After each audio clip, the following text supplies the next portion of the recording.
But Bri, the dice demand we are not ready. No, the dice. You're using the dice as an excuse. We are ready. Can we get started? Sure. But DM, the dice, they are lords and masters. No gods, no masters, only dice. Only dice.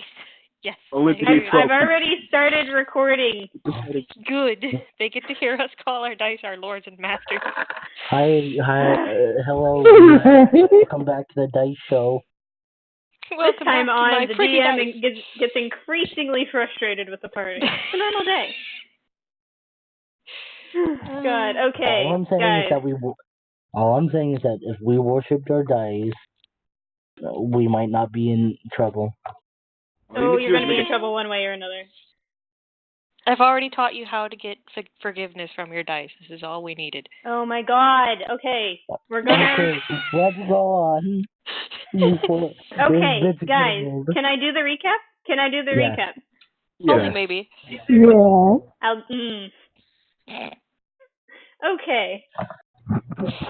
At the end of last session, the party had discovered that there were something far more dangerous lurking around, commanding displacer beasts, entities that can cloak themselves in illusion and move themselves out of harm's way by seeming to be in two different places at once.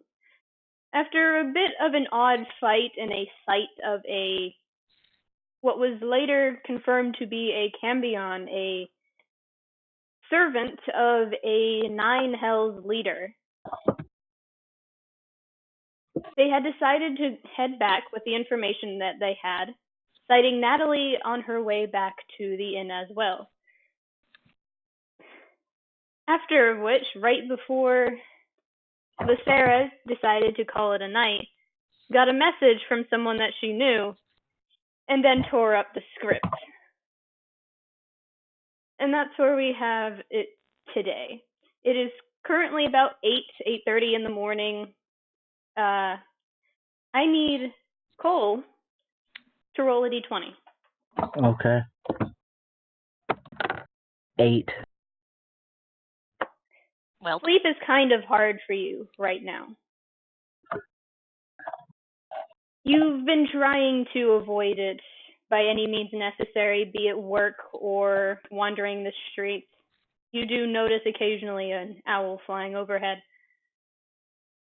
But tonight it's gotten to you. You've dozed off in the middle of working on your gun, unable to really do anything. And tonight is easier than most of the other nights that you have to deal with. It's a simple dream that you have. It's of a girl, young, maybe 8, 9 at oldest. She's a year younger than you. No. Steel gray eyes and long brown hair. You know this person. Of course you would. You grew up with her. And then, in the blink of an eye, you're older. She's still a year younger than you, about 20. You have in your hands something that you plan on giving her, but the time isn't right. Just, you have to wait until you're safer than this. And before you can reach that pivotal moment, which you know is coming, you're jolted awake by the sound of your gun clattering to the floor, empty of bullets.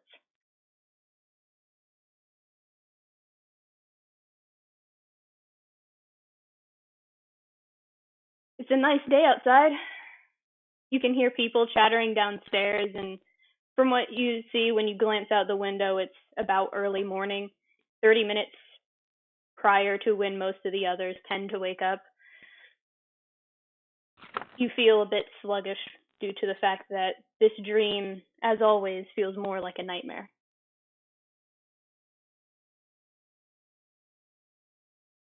What do you do?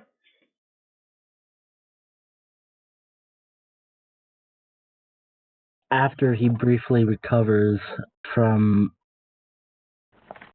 whatever you want to call it, a dream, a nightmare, he picks up the gun that he dropped.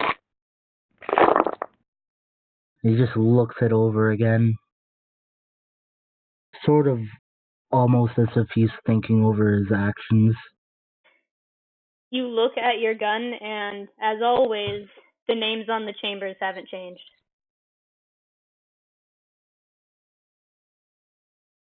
After a few moments of after glancing, he just shakes his head as if to say he knows he can't change the past at this point, and he tries to get even the half hour left of sleep that he has.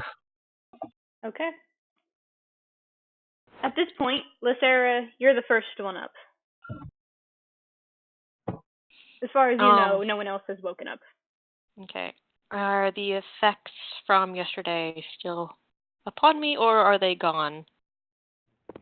They are currently gone. They're currently gone. Yay! They only last about an hour. Maybe Okay. up to 3, depending on how bad your roll is. Thanks for that. Lithera is going to get up, pull out the items that she bought, and look them over for a moment before finally looking at a ring that sits upon one of her fingers and shaking her head, removing it in order to place the bracers on instead. The necklace with the moonstone on it goes around her neck as she gets ready for the day.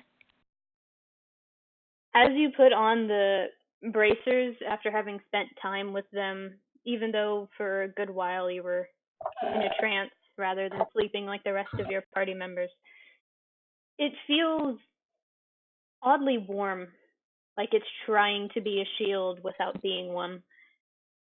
And you feel a bit of a bolster to your mind, as if nothing can get through it. Oh, good.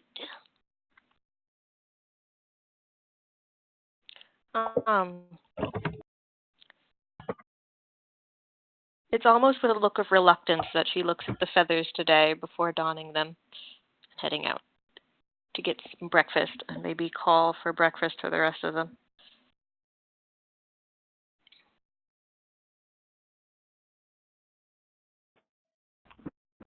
All right.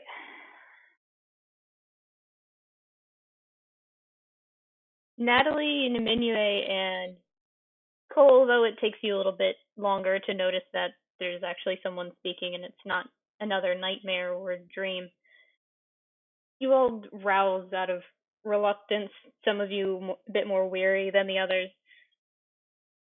And Raiann is the first one down, Lithera, oddly.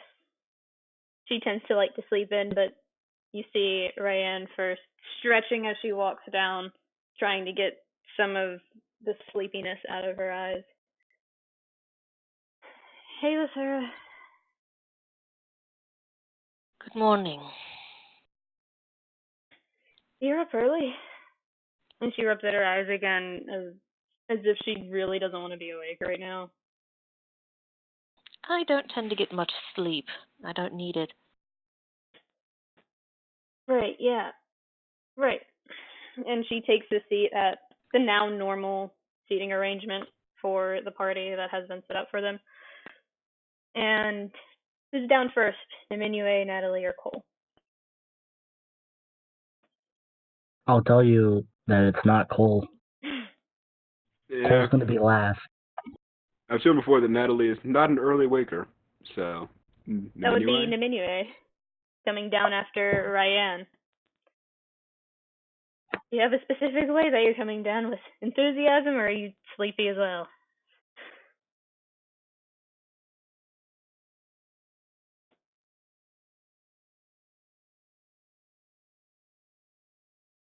Lady, do you exist? Well, you know me, I'm coming down with my new pet head. Oh, God. Oh, yeah, that's right. Fuck, I forgot about that. Raiann smells the scent of coagulating blood and looks up at the same time as the innkeeper, who immediately looks very tired, even though it's the early morning. And previously, Lithera, he was full of enthusiasm. Now looks tired. And Raiann's just like, Niminue? Lithera just puts a hand over her head and just her sorry, a hand over her face and shakes her head, rubbing at her eyes. Like, what am I supposed to do with your people? It's at this point that the innkeeper who, Lithera, you've heard a couple people call him Dom. You assume it's a nickname. He comes out with a Josh. You love me. Sadly. What do you mean, sadly? You just got negative points, dude. Lithera, he walks up to you with 2 plates, and he looks at the newest person to arrive and nods as if he's going to bring out another, but hands you the 2 plates first for you and Raiann. My thanks. Raiann just shakes her head, not even sure whether or not to talk about the fact that there is a head of the thing they just killed last night with them now because of their barbarian, and decides ultimately against it. Lithera just sighs again, rubs at her temples, and mutters, "Barbarians." Raiann looks a bit weary for a moment, and then looks up at you, Niminue. Where do you plan on keeping that? Well, after I find me a taxidermist to clean this up and all, it's going to be my new bed partner. A taxidermist. Raiann looks very confused. Well, at least it's not becoming new armor. After a few moments, Raiann just brushes it off with a gesture with her hands like, you know what, never mind, and doesn't even approach the subject any further. Who's down next? As Raiann starts to eat, slowly waking up. I suppose it will be Natali, who, while walking down, first tired, he gets kind of some nose shock with the whole blood smell. There is actually a trail from Niminue's quarters leading downstairs and upstairs, and it's sad. Never mind. It's a very cautious approach. And she's wondering, did something happen? Natali, when you get downstairs, you actually do see the decapitated head of a displacer beast right next to Niminue, and Raiann looking very confused, but not questioning anything. Wait, did you really bring it to... Oh my god. Lithera doesn't even look up from where she's still rubbing at her temples. Yes, we did. Okay, question. Can I use prestidigitation to eliminate a smell? I think so. You could he also use it to eliminate the blood? She's clean enough. Having the smell of blood and not being able to see it is kind of disorienting. Yeah, it's one step at a time. Yeah. So yeah. Wouldn't he be able to get rid of the blood with precipitation? Yes, as she approaches, just in a step-by-step process. With a wave of your hand, Natali, it's instantaneous. The smell of blood from a slowly rotting corpse, or head, rather, is waved away, and you can actually enjoy the scent of food coming your way, as there are 2 more plates brought out for Niminue and Natali. Thank you. You're welcome, lass. Also, Niminue, yeah? Try and do something about that head of yours. I don't want it, causing a fuss. Well, if you can point me in the way of the nearest taxidermist. He gives you the same the weird ones look who make that Raiann trophies does out of head. as soon as you say taxidermist.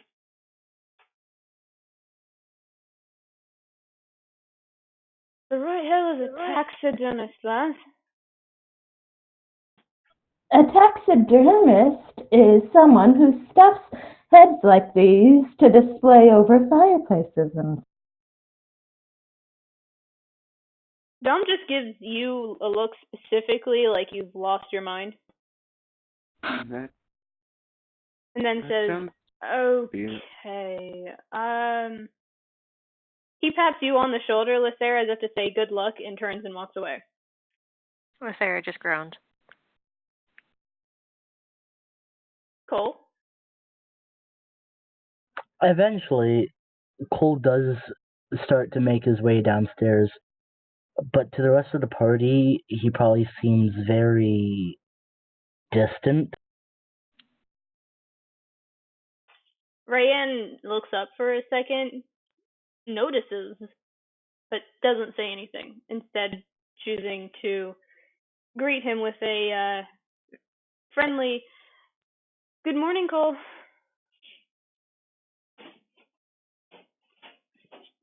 He just makes a noise of acknowledgement, like he heard you, but he doesn't really want to talk. And he just sits at his place at the table.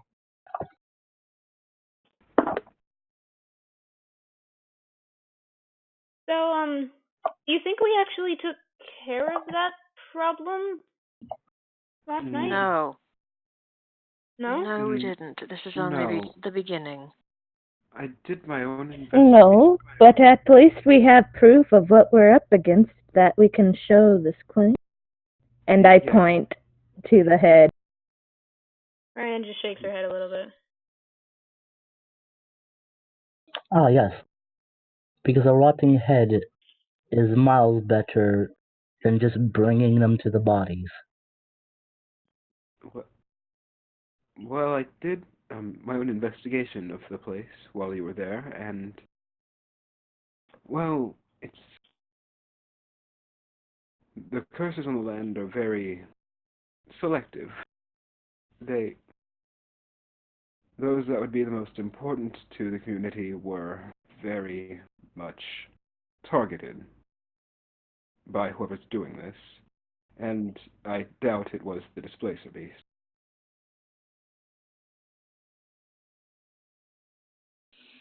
So wait, you were there and you saw it curse?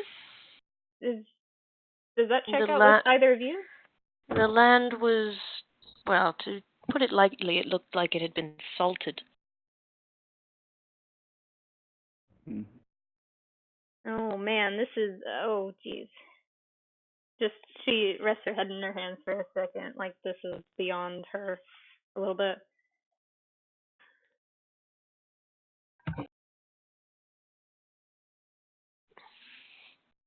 There was also this awesome looking guy that was with the beast. Remember him?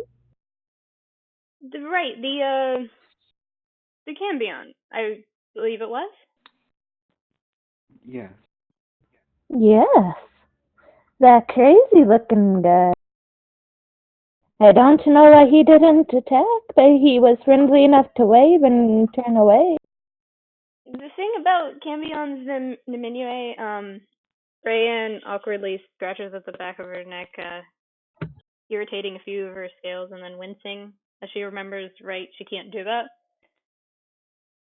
And leans forward on her elbows.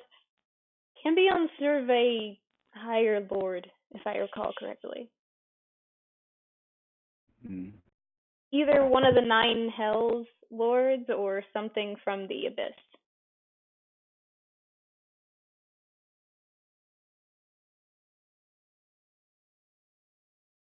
Then whatever's doing this must have better ambitions than shutting down just a simple farming community, right? That would be the trouble.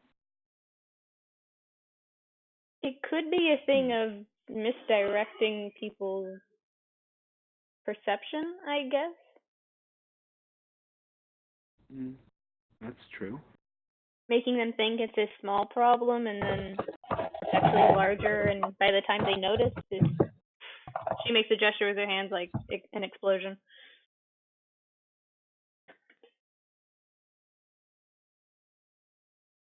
Right. Should we report our findings to the Queen then? Just to make sure she's entirely aware of what's going on? If you're heading in that direction, I will say no. Have a good day to you.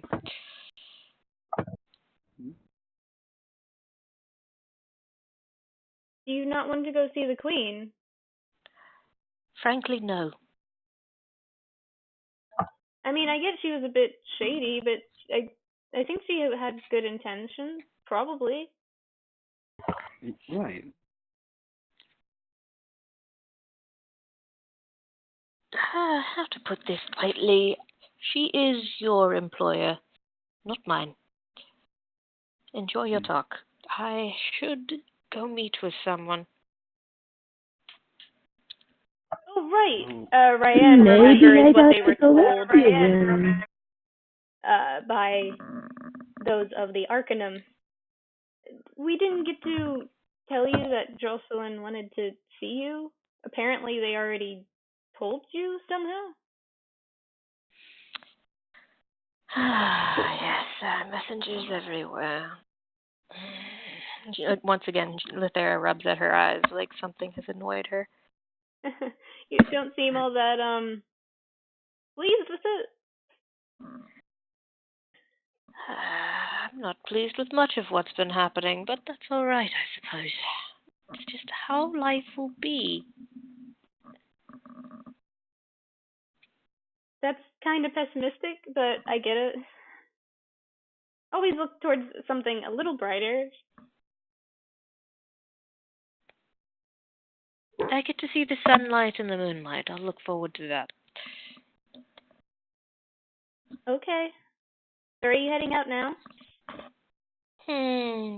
After I finish my breakfast here, yes. I believe so. Raiann goes silent after that, not really having anything else to say.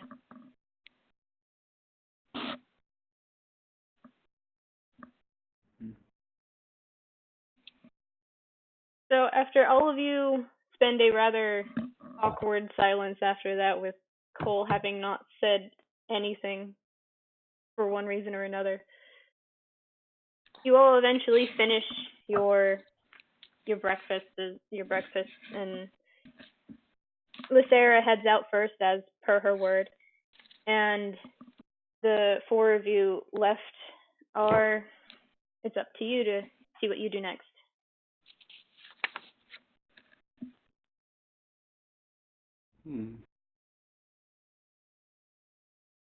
I head to the nearest blacksmith.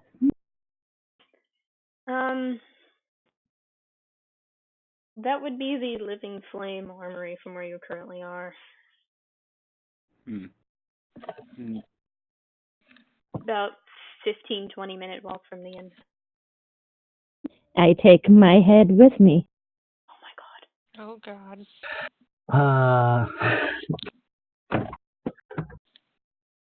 I'm trying to think of what Cole would be up to. Well, should we report it to the Queen at... Small reminder that there was a commentary of meeting with the head of security.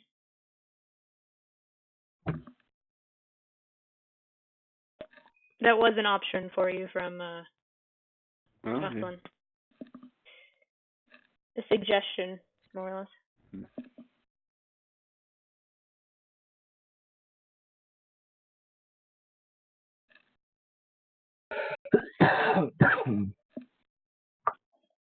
Well,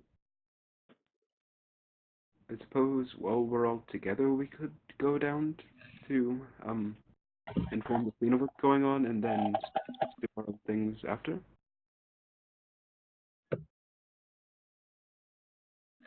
I think that's a good idea. We should probably try and stay a bit more together, because we're trying to learn how to be a team. So, Raiann looks kind of nervous at that assumption, considering everyone is going their separate ways again. Right. So do you want to head to the Queen or to that what's his name? Silean. That's it. Think Queen first. What about you, Cole? I really don't care where we go. Well, you are a part of the party, so you should have a say.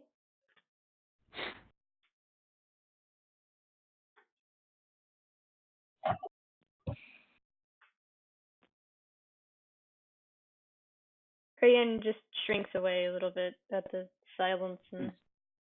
Alright, let's get going. Right. He kind of looked completely stone-faced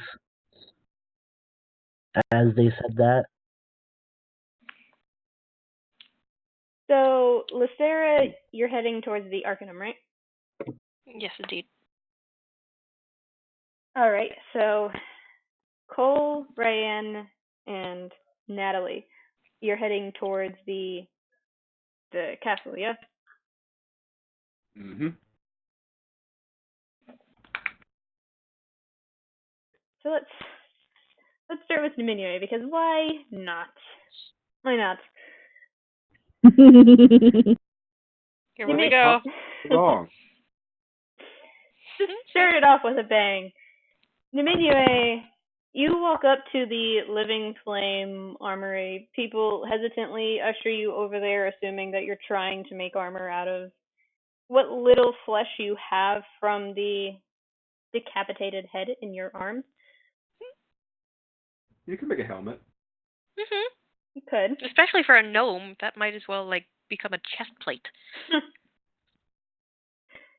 And as you walk inside, the person at the front, a human woman with pixie-cut black hair, looks at you. Her eyes widen, and she steps back. Because you're carrying the decapitated head of a monster into the shop. At least it's odorless for an hour. That is a point. Priorities, man. Why, howdy do there. Today's your lucky day. I brought this most... It's more muttered than really said, but it's definitely audible. I've brought you this most wonderful monster material that you might be able to use to make into various pieces of armor and sell for quite a lot of money for how exotic it is. After a moment of examining you, she steps forward at the counter again and says, "How exotic is this, ma'am?" Oh, trust me, it's very, very exotic. It's like demonic exotic.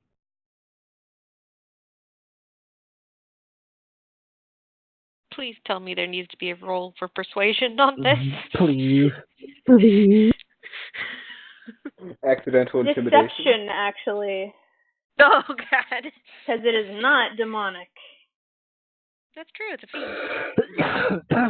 No, it's not either. Wrong again. Breh? Monstrous. Nani? Displacer beast right, is not considered... Yeah, Displacer beast is considered a monstrosity. Oh, moose. 19. Oh, well. Well. I rolled a natural one. Looks demonic to me. The lady holds out her hands for the decapitated head, and when you give it to her, she examines it for a moment, and you can tell she hasn't seen something like this before, so to her it would have been exotic regardless of the description of demonic. And she says, "Okay, I think I can get Jacob to try and do something with this, or Marissa if she's up for it. What exactly are you trying to get out of this? Oh, with how rare it is, I would think around 100 gold.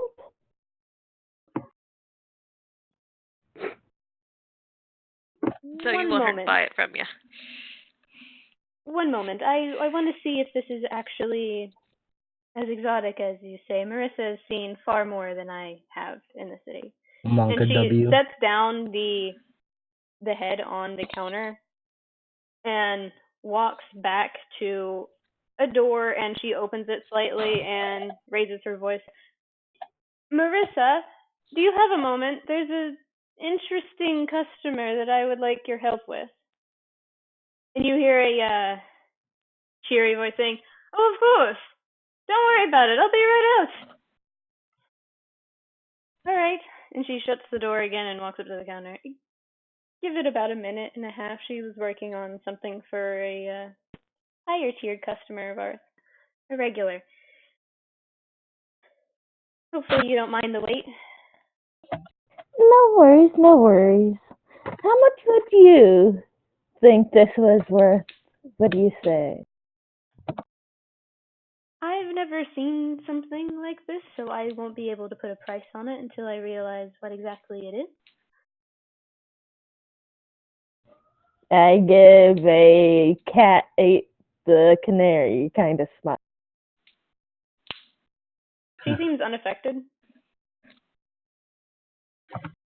After about a minute, 30 seconds,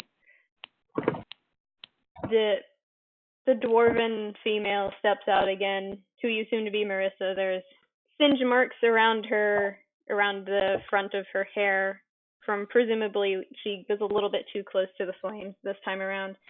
And she pats out what you assume to be the last remnants of embers on her right sleeve and walks up to the counter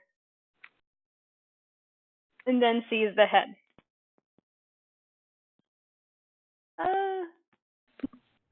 Okay. This is a displacer beast. Yes, as you can see, very, very rare material. No, actually, I've worked with this before. An old hero brought it in. A full carcass, actually. Oof. I try to persuade her that this one's exceptional. Well, this one's quite exceptional. It was much bigger than any other one you'll more likely find, and it was a lot more fiercer. That's straight up deception. You're lying. The reason why I'm not requiring a roll for this is because this is primarily talk-based. So, are you sure about that? I would be able to believe you if you hadn't just brought in the head. The head doesn't really hold much use aside from a bit of pelt, some... if you would have brought in at least the tentacles that come with it, then could have struck a bigger deal, but this is just the head. Well, I can take you where the rest of this one is, plus a whole nother body is. And leave How my much shop would on you a say that teddy information is worth? But where would you find another deal like this, though? From pretty much any other adventurer. Don't you trust that lady who was called you out to? Don't you trust her to run your shop? I would. You're not a part of that.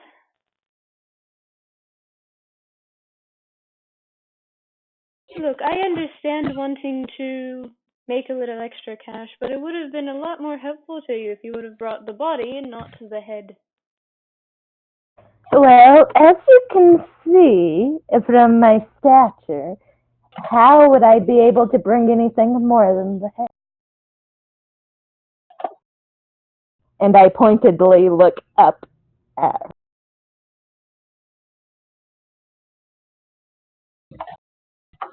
her. A point has been made. She actually does nod at that in a way of like, fair enough. But then proceeds to smile at you. You have a party, don't you? As far as I recall, you're with a Dragonborn, a couple of elves, and a human who could all have helped you. Well, I guess I can take this info to an enchanter's shop if you do not wish. And I start to move. Very well then, have fun. If you want to have a couple of items made, feel free to return. And she goes back to what she was doing. Do you leave? Yeah, I leave. Alright. And I leave the head rotting on her face, on her in reverse. And then 1 hour later, she smells. No, not 1 hour later. It took me 20 to 30 minutes to walk. Ah, so half an hour later. Oh no. Actually, as soon as you open the door, you hear the shuffling of footsteps, and then the opening of a closet, and then the of something hitting the floor. And Oh no. It's gonna smell up the closet. You have no idea where it was felt. It's just the sound of a closet-like door. And you're not there. It's Man, still gonna you're be funny. really It's gonna bringing the smell up phrase everything. skeletons in the closet to a whole new level. Good God. Alright, so who wants to have their discussion next?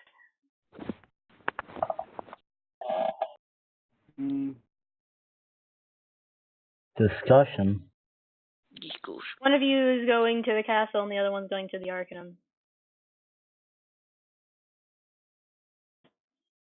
Well, 3 of you technically is going to the castle, but you know what I mean.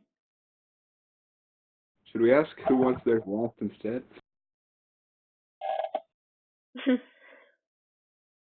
For this sake, I think we should address the castle last, since there's a bit of delay here. Okay. So, Lithera, it doesn't take you long to find your way back to the Arcanum. It's kind of hard to forget your way there after knowing who's in front of the gates most of the time. And as usual, that same person is standing there, ever vigilant, and she slightly smiles when you approach. Says nothing. Lithera looks at her as if she'd rather see her with her head off of her shoulders and makes a rather rude gesture. Whoa. She just laughs and gestures for someone to open the gates, and after a moment they creak open, enough for her to get through. Have fun! Please shut up! Sing-song as she walks past her through the gate. You just hear another laugh.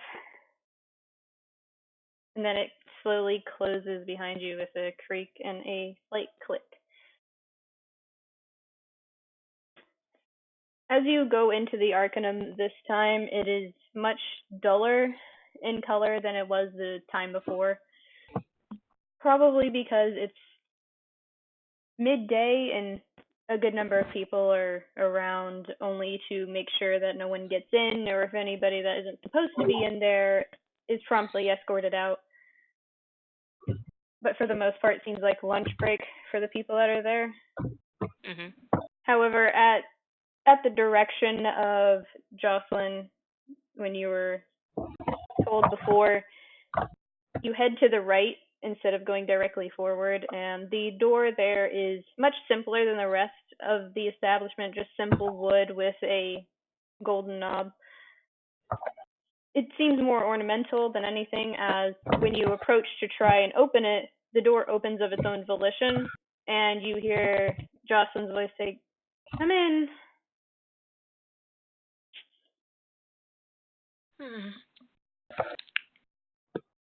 Lithera takes a bracing breath before walking past the the opening and into the room.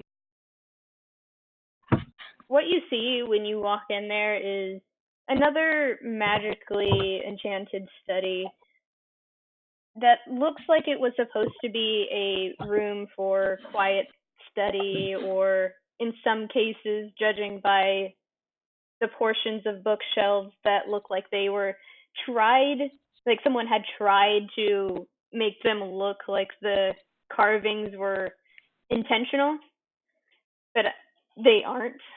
It's a bit too jagged on some pieces. It looks as if this was partially a training area as well for one-on-one fights, which accounts for its wider space, but generally smaller area than the rest of the place that you've been in.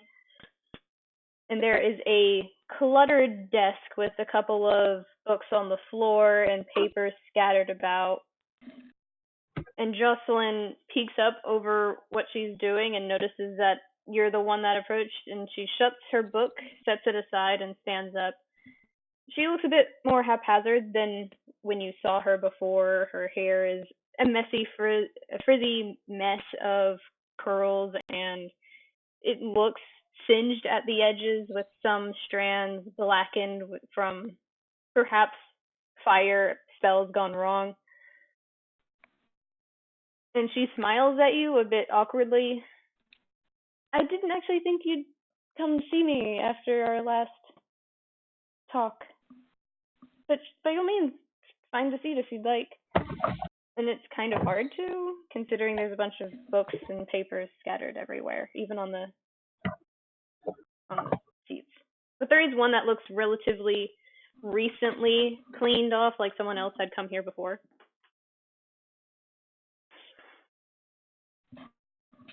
Lithera looks around a moment before decidedly taking to leaning against one of the bookshelves. It slightly creaks underneath your weight, even though you're not all of that heavy. So there's probably a lot more weight on it than you had initially noticed, and she nods as if to say that's also an option.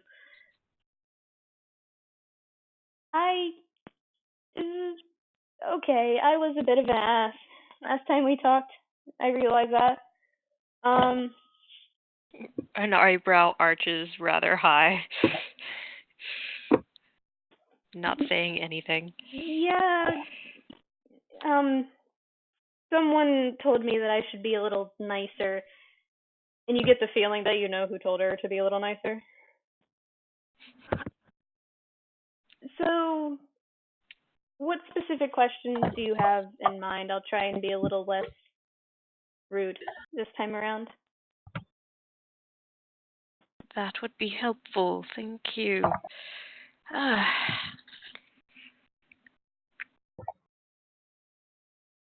I do not know how long any of this has been going on. I only know what I have from experience. Tell me times. So you've been gone roughly a century, yeah? Not been that long comparatively, and she starts rummaging through various books and papers, setting some aside and other ones keeping close to herself as if to reference back and forth during this questioning. And after a bit, she holds up a paper and says, this is it. About 50 some odd years ago, maybe 57 at most, there were a strange series of occurrences, some leftover individuals from, I think it was, and she looks some more, trying to figure out where she put specific notes in various books. You can see one of them has so many bookmarks, like the colored ones that you stick on the edge of pages, and there's just so many that it looks like a hodgepodge of rainbows. Lithera looks slightly impressed at this. And she thumbs through one of those books that has moderately less of those colored bookmarks and pauses on a page. Okay, so I believe it was the feather Knights, Feathered Gale Knights. That's it. That worked together with some others, some necromancers. I believe it was. Yes, necromancers. That summoned something from another plane. It wasn't a normal one. I think they were trying to get back at somebody. I haven't the slightest clue who, however. And she thumbs through a couple more pages. So, yes, I think that's it on that question. About 57 years ago, a group of leftover cultists and a few necromancers had tried to summon something, and didn't go very well for them, but it still caused a lot of damage to this plane. And we're trying to fix it, but it's not going exactly all that well, as you can tell. Lithera's eyes have narrowed further and further throughout this conversation, everything ticking a mark in memory. You said 50 years ago. 57, yeah.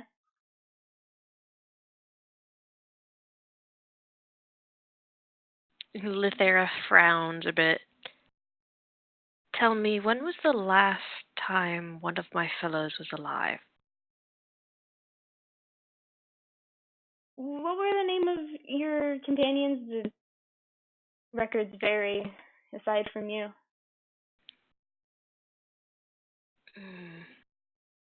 Brahm is one. I believe Garrett is another one.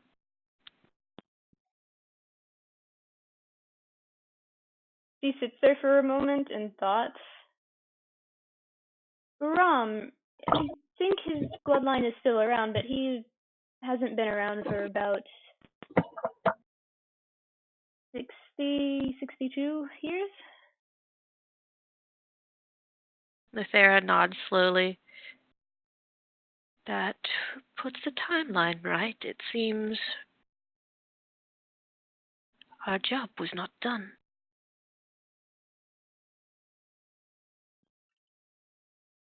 As for the others, I'm not sure exactly where they are. If they are still alive, I have no idea. They must be very good at hiding.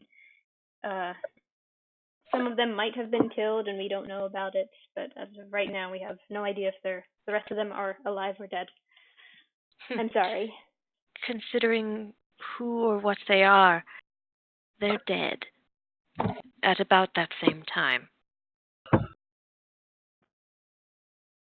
If you say so. Trust me, I was the only long-lived among them.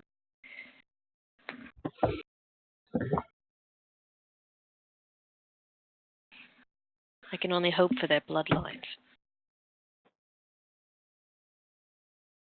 She slowly nods as if like trying to pass some respect, although she irritated Lithera the last time she was in the Arcanum. Other questions?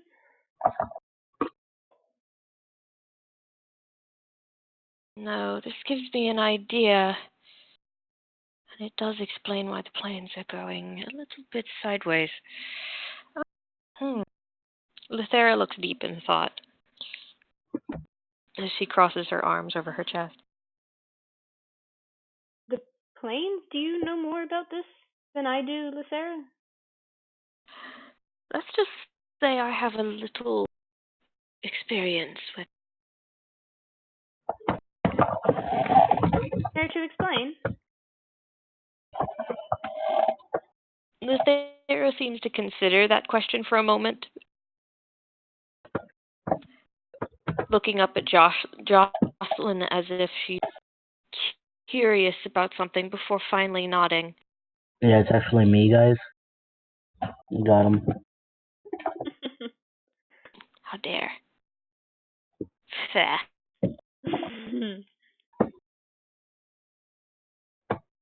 Continue. What do you know of the elemental eye? So, Gosh, that was a while ago. That was before my time, I think. Let's say I had to deal with the happenings of such. You mentioned the Feathergale Knights, and I know them well. We enjoyed tormenting them, I suppose, as a party. She raises a brow at you. So they might have been after you. I wish them the best of luck with that.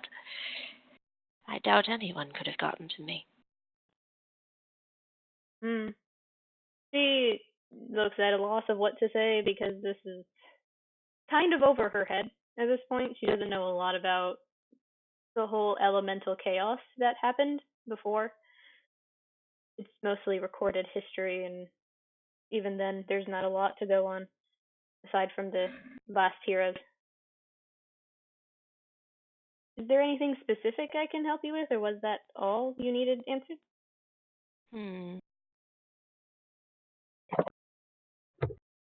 Just one answer.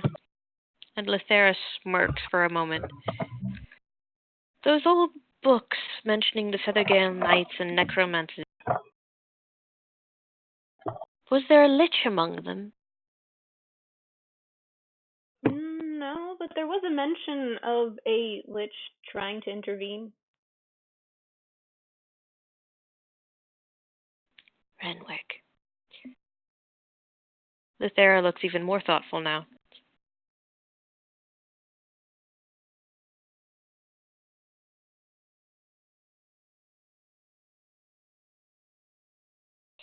Very well.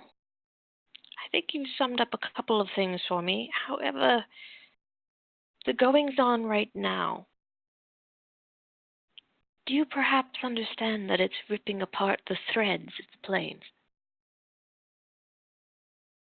She links her fingers in between each other and looks at you dead in the eyes. I had theories, curiosities that I couldn't prove, but now I do. Lithera nods. Understand that that is truth. We are all in trouble. She doesn't do anything this time, instead just angling her eyes down at the cluttered desk in front of her.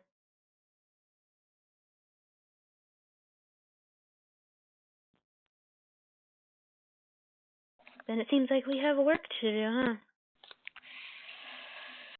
Indeed.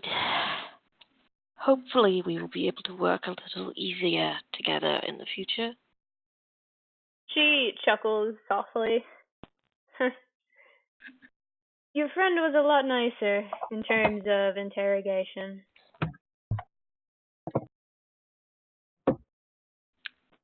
I don't intend to be nice, considering why I'm here. She just nods and gestures that she can leave if she wants to. Until next time. And Lithera pushes herself off of the bookcase and turns to leave. As you head out this time, you see Shayla, and then you don't. She disappeared within a blink of an eye. Lithera rolls her eyes. Have fun with your toy. And keeps walking. Roll dexterity save. Oh no. There we go. Bitch. 27, bitch. As you say that, you instinctively find the necessitation of ducking out of the way as a cylindrical metal object is thrown from behind you. And then the commentary of, not my toy.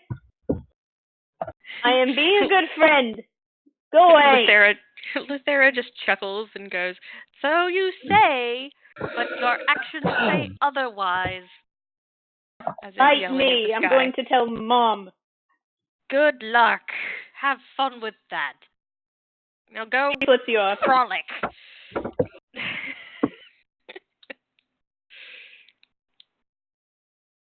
And with that, the Arcanum doors close with a slightly louder shudder and a forced click.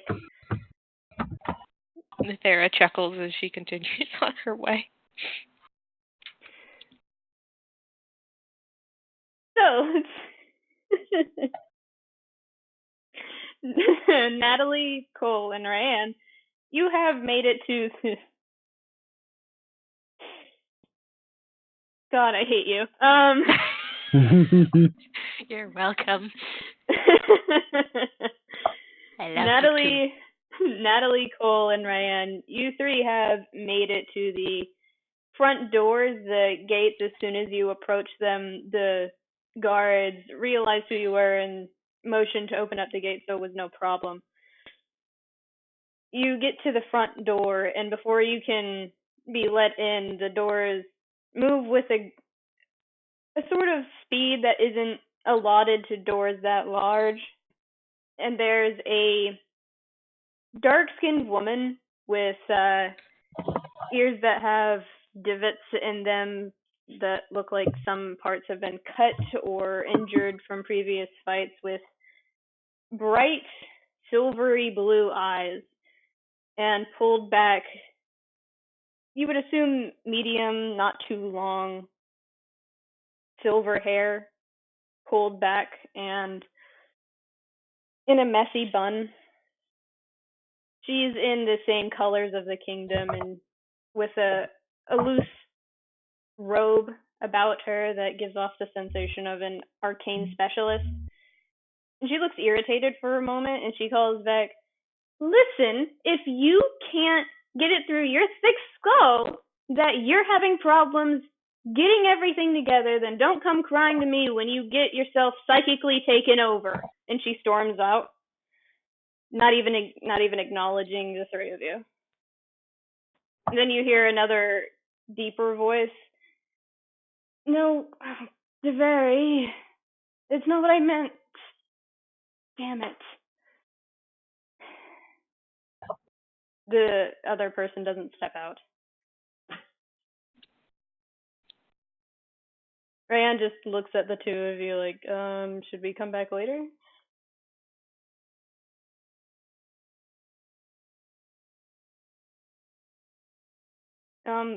Cole, do we want to come back later? Natali?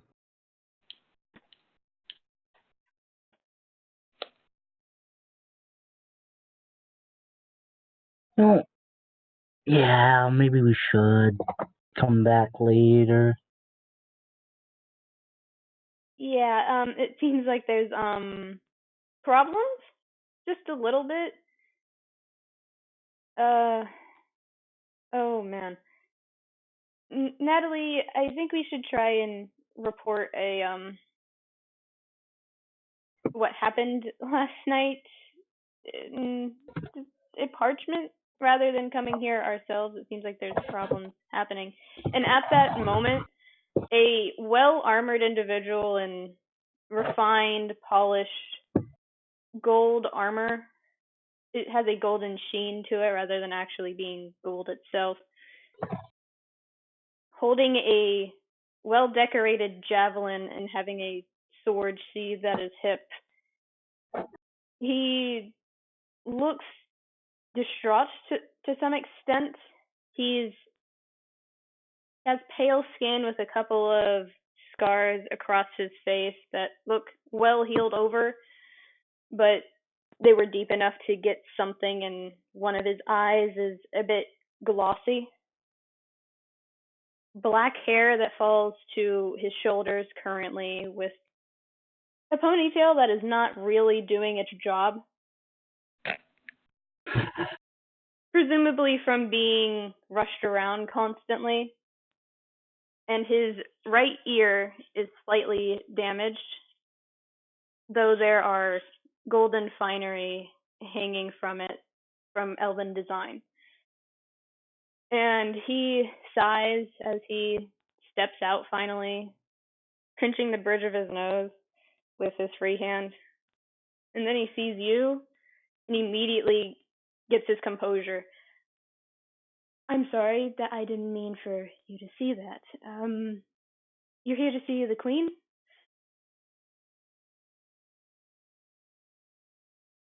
I assume that's what the heroes are here for. You caught me a bit off guard. I'm sorry.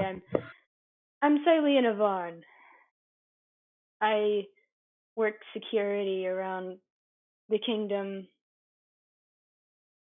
Excuse me, just go head forward. I need to go see my right hand and see how she's doing. And he goes past you with a bit of a sheepish attitude about him.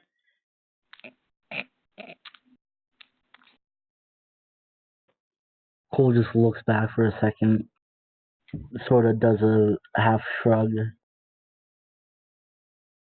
and then just looks forward like, should we continue then? Yeah, I mean, he did invite us. I think it's okay. Raiann just gestures for them to head in first. In we go. So the three of you. So the three of you head in towards the backmost area where the throne room lies, where you first saw the queen and have no other reason to believe she'd be anywhere else. And when you open the doors, there's nobody there at first.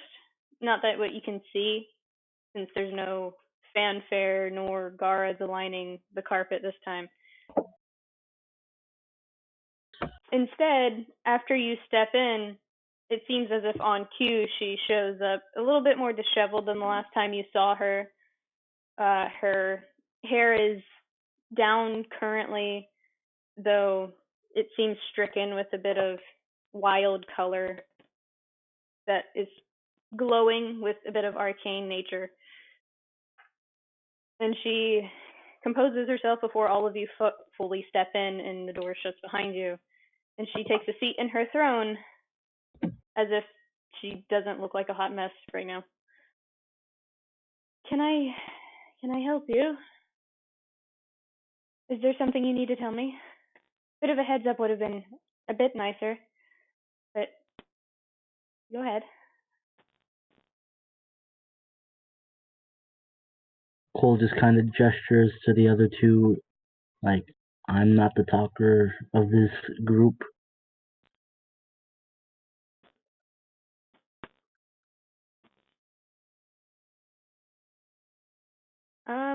Raiann just seems a bit uncomfortable in this situation because she'd noticed that the queen was kind of being shady last time. I forgot I was muted. Oh, I was about to say. Did you forget you were muted? For real? Yeah. That's what we call an L. Luckily, up till now, it's just been socially pressured stammering, so it's fine. Valid. Oh, the best part of being social. The farming community you told us to look into. Right. Yes. Did you take care of that? We took care of the immediate threat, though it's not all sorted quite yet. So I found that Glenn was a bit sporadically cursed, I suppose you could say. Cursed? Yes, very selectively too. The crops that would be most valuable were...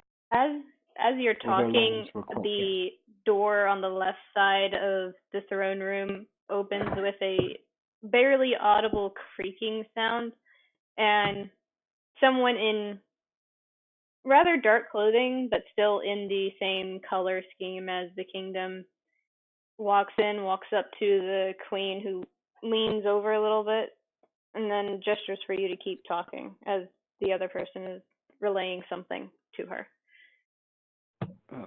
Right. And on top of that, there was some suspicious activity, to say the least, in the area from this Blazer Beast and, a Cambrian, at least one. Ah, so that overlaps, doesn't it? And there's a nod from the individual who has most of their face concealed, aside from this distance, you think it's black eyes, but it's hard to tell from this distance. And they nod towards you, Natali, and quickly head out with another creak of the door behind them. Right, a Cambion. I haven't heard that in a while. In a while? Yes, 20, 30 years back, there were a couple that came with their master from the Nine Hells. We took care of them, me and my husband, but it's a bit of a touchy subject. Did you happen to find out anything about where this one's master could be? The lord that it serves? No, we've only seen it, sorry. But, do you... Is there any chance it's the same master as 30 years ago, or would it have to be someone else? As much as I would love to say that it has to be someone else, I have no clue. Those of the Nine Hells are supposedly quite resilient, and I don't have access to radiant magic. That's not my domain. So it could very well be the same person, but from how many names they go under, I have no idea. That's fair. Now, that's what we've found objectively. We do believe that something may be amiss with what's their target. After all, it's just a little farming community. What use would some master from the Nine Hells have to do with a little farming village? That's true. She looks contemplative for a few minutes. That does seem odd for those of the Nine Hells. That's all we found so far, but we figured it would be best for you to know. She slowly nods and straightens herself out. Thank you for letting me know. I'll try my best to see if we can get very... And there's another person that walks in and gestures with the motion with their hand across their throat, saying like, "No, don't." Apparently, I will not contact very currently. Then just should I ask? There's a whispered conversation if you guys want to try and read lips, I guess, if that's a thing you guys want to try and do or get the gist. That is something that I want to try to do. Go ahead and roll a d20. Okay. Huh. Is it just Fucking 10. Ew. There's no additive to this, I don't think. It's usually a feat. Would it be conspicuous to cast Enhance Ability? Is that a verbal spell? It is verbal, somatic, and material. So yeah, it would be a little conspicuous. Okay. You can try. Hey, I rolled also a 10. I'll just listen. I'll just try to listen. With his perception of... 21. Total. Of course. Natali, from you being as anxious as you are, you have learned to at least try and casually listen in on other conversations. You don't usually like doing it. You consider it rude, but in this case... Should I have Should I have added my perception? Sure. It wouldn't have made a difference with... Oh, I was about to say, then it's a 17, actually. Yeah, you hear a couple of words, but they don't make sense. But Natali, you can tell that they're talking about an arcane barrier that apparently Deveri was working on, but in the middle of it had gotten into a fight with their chief of security, Xylean, that had just recently happened, of which the three of you had actually witnessed. Or at least the tail end of, from what you're noticing from the demeanor of both the informant and the queen herself. It has been going on for a couple of days from what you intuit. So the progress of the barrier that was supposed to be constructed 2 days ago has been put on hold due to this fight. And then the person leaves and the queen rubs her temples in what you assume to be both annoyance and exhaustion. I'm sorry. Well, I'll have to cut this short. I have to go collect my chief advisors again. It's quite all right. I hope the day finds you well. She just nods and stands up and quickly exits out left where there's someone waiting for her, ushering her to follow, and it closes. As you all head out, you hear murmuring of, from what you can gather based on passive perception, you can gather that it's about the same situation. Apparently these two are the ones keeping the kingdom as safe as it currently is, and them fighting usually ends pretty badly if it isn't sorted really quickly.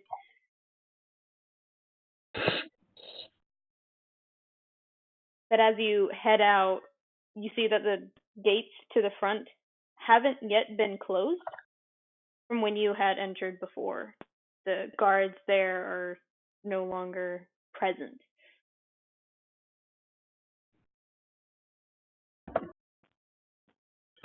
Not sure if that's concerning or not.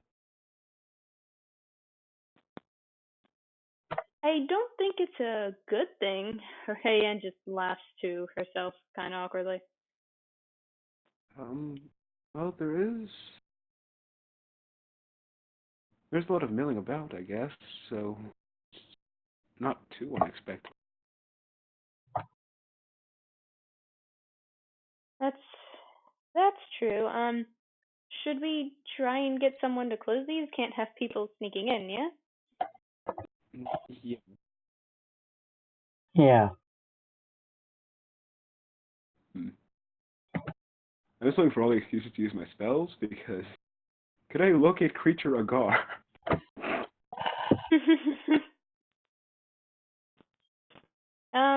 What are you trying to do? Locate creature to find a guard. You know, one who should be in charge of it.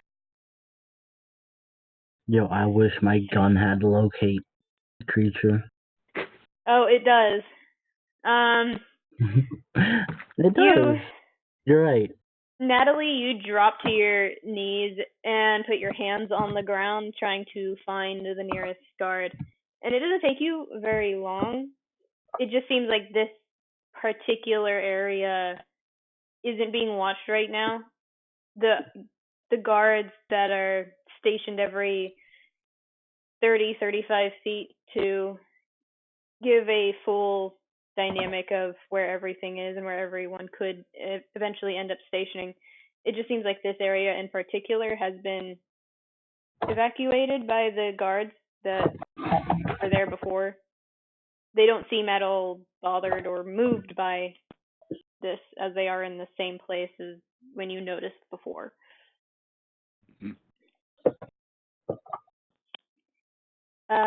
Roll insight for me.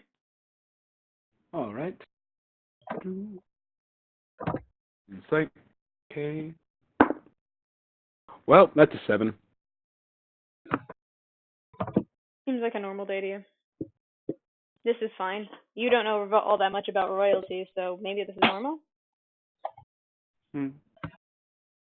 Should any of us, or no? If you want to. I'll never pass up an opportunity to roll dice. So I'm gonna roll a dice.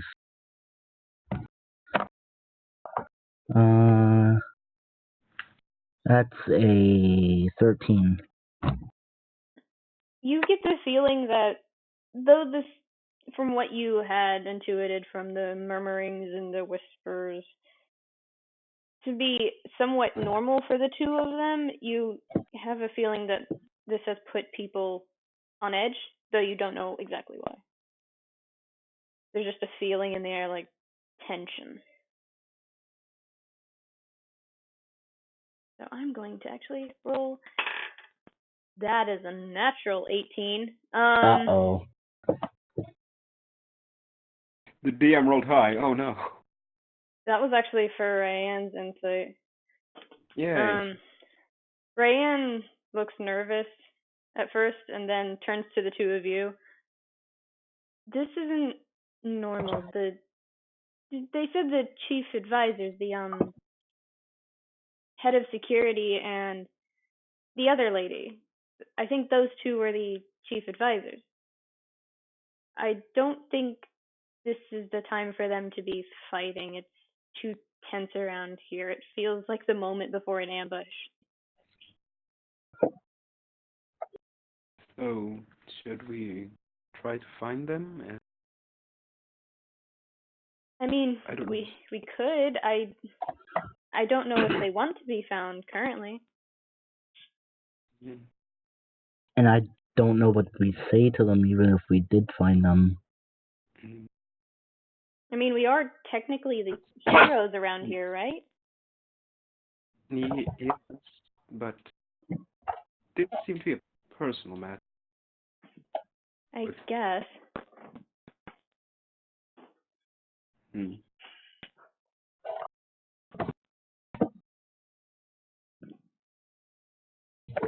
It depends, I guess. Do we want to try and involve ourselves in royal matters any further than we currently are?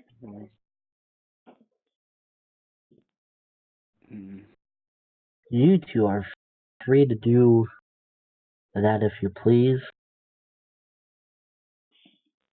Do you not want to, Cole? It's not my business. I guess that's a good point. So, Yes. do we want to go make sure that Niminue isn't causing trouble now that we're done? Yes. Where do you suppose she went? She mentioned taxidermist, but Yeah, I don't know what the hell that is. Yeah, me neither. It might be a gnome thing. I'm not sure. It could be. maybe it's a dwarven thing. Also true. We could ask, see if they Though saw her. based off of her explanation of it, maybe we should go looking around places that deal with handling similar stuff. I mean, all I can think of for that sort is blacksmiths. They used hide and skin from various beasts to make armor. That's what I was thinking. But that's not exactly what she tried to say. What she said was much more creepy. It's a better shot than what we know already, so it's a good place to start. For And reference, this is around. happening concurrently. About this time, Niminue, you're trying to discuss with Marissa what's going on with this. And if she's not there, we could ask if anyone's seen a gnome carrying around a beast's head. I doubt there are many of those. That is very conspicuous. Yeah, she would be a little obvious. Just a little. Rand just laughs softly and says, well, we should probably make sure she doesn't get any further lost like she did the first night. Yes, and once we're all together, Don't give me any. I do have an idea for a All right, lead the way, Natalie. strategy, you could say. Also, lady, you rolled low. It's not my fault. You got lost.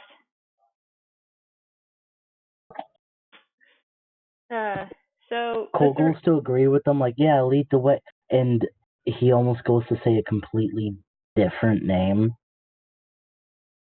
But he manages to catch himself before you would even recognize the first syllable. And then he just quiets up again. Was that to Natali or to Raiann?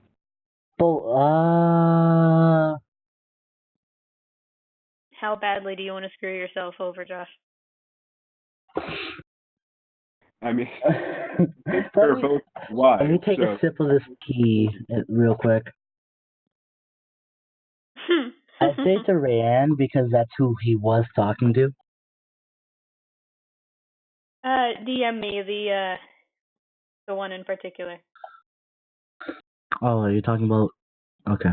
Yes.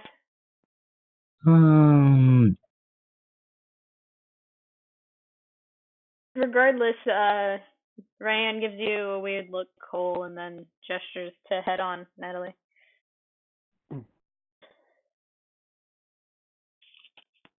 Well, we're heading to the blacksmith's first.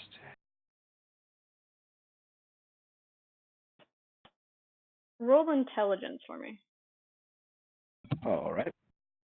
All right, I have dice now. I should use them. Yeah. That is a total 15. You recall having heard about the local blacksmith from a couple of people in the tavern area of the inn you stay in. And it's not too far from where you currently reside. It's from your perspective, now that you're farther away from the inn, it's about a 40-minute walk.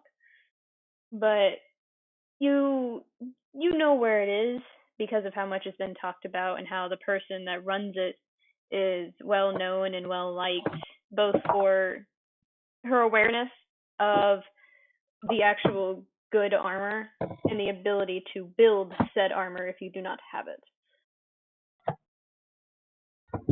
So you lead the other two there, and you actually do see inside the place there's no Niminue. She's not there. However, you do know she was here because there are slight drips of blood leading up to the doors and past it. Well, at least we know she was here. Yes, and if she didn't go far, I might still be able to find her. Oh, you're super lost, lady. You rolled a 5. You have somehow ended up in another district again. But that's probably too far. Aw. Well, Natalie's still going to try it. Another locate creature. I love our wayward dwarf. Or sorry. I'm sorry. Our wayward gnome. Oh, I was going to say she couldn't have gotten far, but what's the range on your locate spell? 1,000 feet. So, if it's beyond that.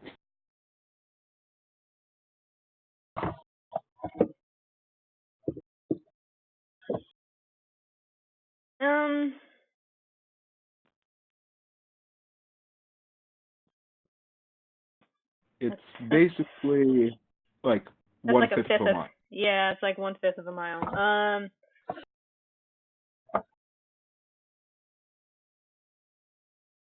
Actually, initially you don't see anything, and then right at the edge of it, you locate her. She's at the edge of the district currently. Wow, I was going to say she couldn't have gotten far, but she apparently did. Like, very far. Well, she's in that direction, so... Oof. It will be a trek. Raiann just sighs again. And Niminue, you're currently on the area of the gates leading to the Stonework District, which you had accidentally gotten into before and you weren't aware of it. You've seen these gates before, so you know you shouldn't leave through these, but you're still over there, and you got turned around somehow. You were haggled by a nearby salesperson, and you'd stopped for a second, and then got pushed a little bit by someone who was hurrying on their way, and got disoriented as you tried to figure out if they needed some help or something. And you're pretty sure that the inn is that way, but it also could be the other way. So you're kind of disoriented. Keep in mind, I don't know the direction she's going, and we have a Roll 5. Wayward gnome. Carry on my Wonderfully wayward hysterical wayward gnome. gnome. Oh my god. No. Take that back. Oh, babe. Oh my god. I love you. Perfect What? timing. I am unsure what I should roll for. Are you going to stay in place, or are you going to try and go in a specific direction? You think it's north of here, but it also could be west. Roll to get more. Okay. Roll to see if you Maybe actually get know more where lost. you're going now. You look at the sun to determine if which way is north. Hopefully it's not noon. It's high news. Oh, I hate you. With the time passed so far, it actually might be. It's high noon somewhere in the world. It was about 9 when you guys completely left and went on your separate ways. Time-wise, Ergo, for all yep, of you, it would be just about noon. it would be about 11. It's high noon somewhere in the world. I'm going to just about. get Josh. Yeah? What's the issue? Okay. You, after taking a breath, you realize, what are you doing? You've been through this place before. Come on. Deja vu. You actually get embarrassed a little bit, and you turn west and start heading towards the inn to reorient yourself. Aww. 17. Deja vu. I have been in this. Not very hard DC, I kid you not. The DC for not getting lost is like 6. I love so much our gnome right now. The DC is 6. It is not hard. You just roll bad. Here, I'm gonna roll. Alright. No, I'm not. Nicole's not getting lost today. No, you're with people. You can't get lost. Says And you Well, you know get lost. every city. Unless the whole group gets lost. You, DM. I have seen an no, entire Nicole party has get a lost. reason not to get lost. I mean, I have spells specifically not to get lost, like locate object. Help me. Never on rolls ever again. I start marching forward with a hop and a skip in my step. Natali, Cole, and Raiann, you actually see Niminue starting to head back towards the inn. Parallel to you, you're going towards her, and she's heading back the way you came. She still has blood on her clothes. Raiann is just muttering to herself. She still has the blood on her clothes. I guess. That's a barbarian for you. Yeah, but it's in the middle of the city. Niminue! You see about 70, 80 feet in front of you by this point, Niminue. The rest of your main party, aside from Lithera, is there. And they're not sure how to address the whole bloodied clothes situation. I can fix that.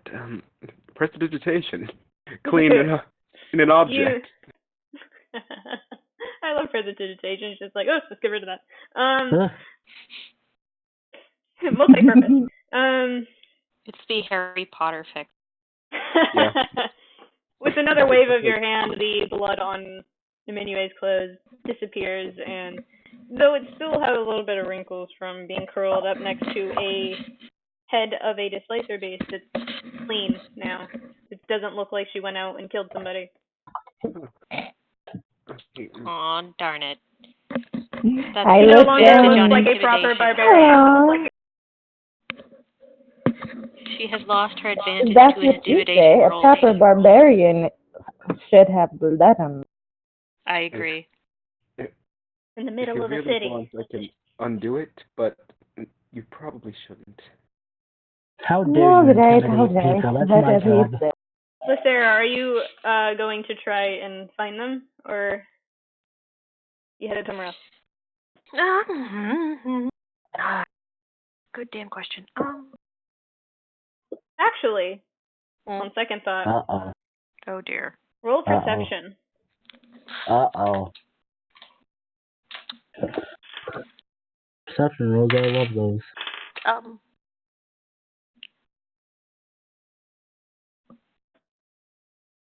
15. It wasn't that hard to beat. I rolled a 3. You would have had to roll a natural 1. I would have had, yeah, actually. Yeah, I know your scores. Yes, you do. As you're heading out, and now you're in the main thoroughfare, you take a step back as you hear chattering, irritated and trying to reconcile type talking. It is very reminiscent of someone who said something they shouldn't have and know it, but it still doesn't help the fact that they said it. And it is coming to the, it's about 30-35 feet to your left, in a building that looks relatively sheltered from anything else. It doesn't look in use. It looks ignored. It's easily passed over. This is just a traveling spat.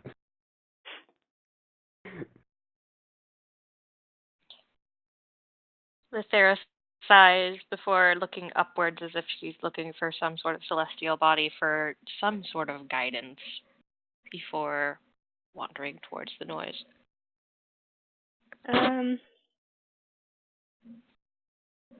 Roll another perception check.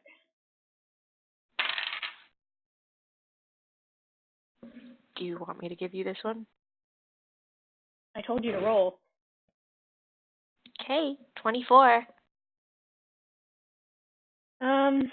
As you get closer, it becomes easier and easier to hear who's talking, and one of them is a deep voice, and there's a shifting of metal against stone, like metal boots dragging against the ground.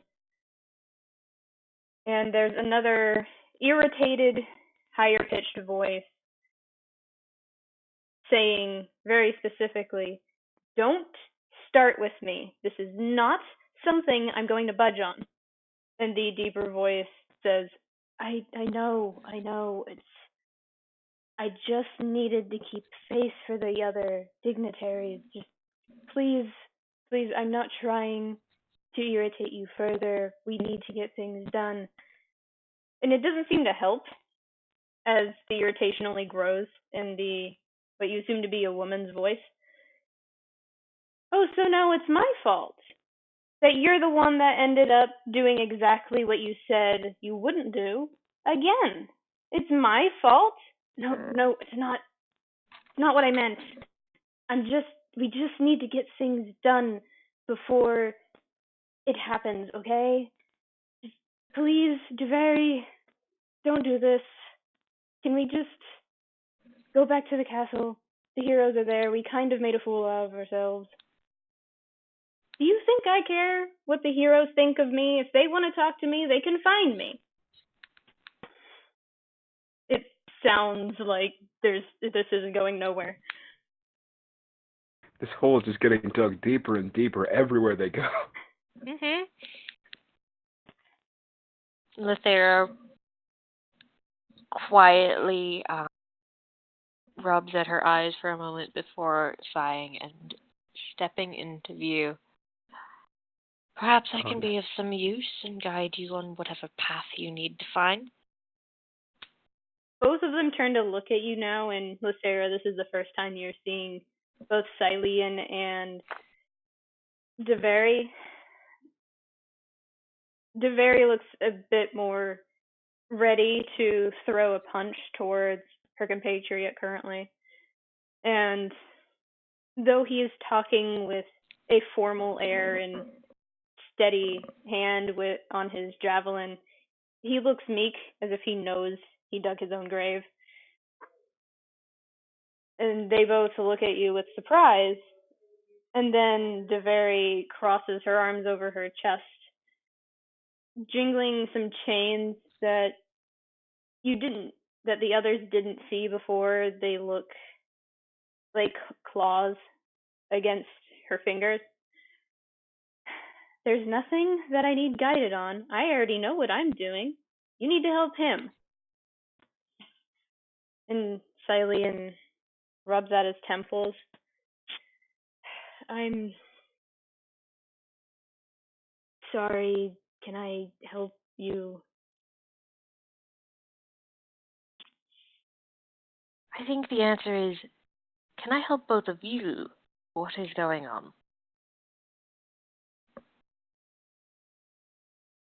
Yes, what's going on? Go ahead, tell her. I'd like both sides, if you please. Deveri just looks away, entirely displeased with the situation, and Cylian finally sighs and starts talking. We were working on something to aid in the defense of the kingdom. I may have said something during a meeting that I didn't mean, but she took it seriously. So I have to apologize for what clearly wasn't meant to vary. At which point she glares at him. Right, so calling me your assistant instead of your chief advisor is suddenly just a minor offense when I'm technically above you in rank. Cool. And she steps away, even more irritated now.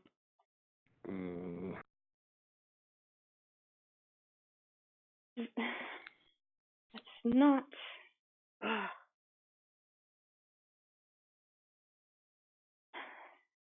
This is... Thank you. I'm sure I can handle it. Eventually. Lithera just scoffs. I do believe you need to fix that.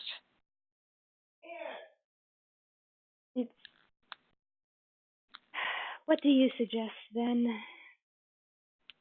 Something simple.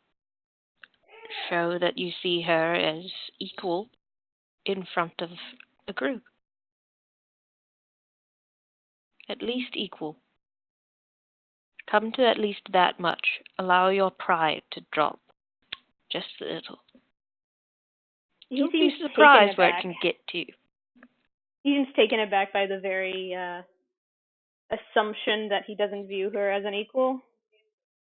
What are you talking about? Of course I view her as an equal. She could kick my ass in a heartbeat. I'm glad to hear it. However, did your words say that you do?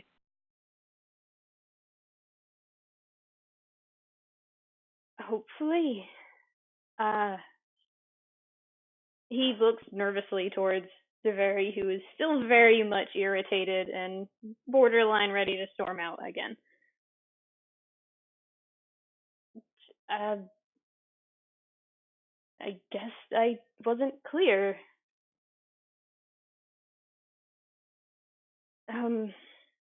Very.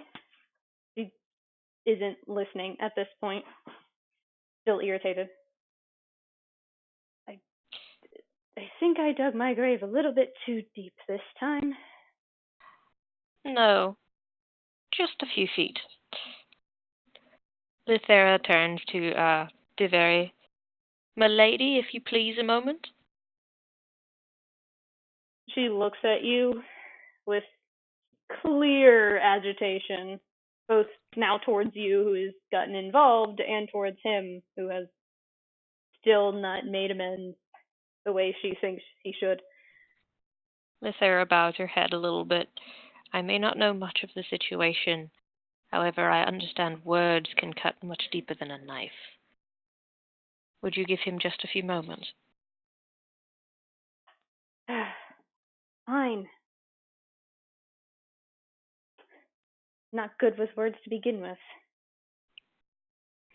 That it seems we can both agree on. She smirks for a second and slyly and awkwardly rubs the back of his head as if to agree with that reluctantly. Fine. What is it? I get that I upset you. However, he seems to be having trouble putting to words exactly what he's trying to say. Lithera gives him a look at the word, however.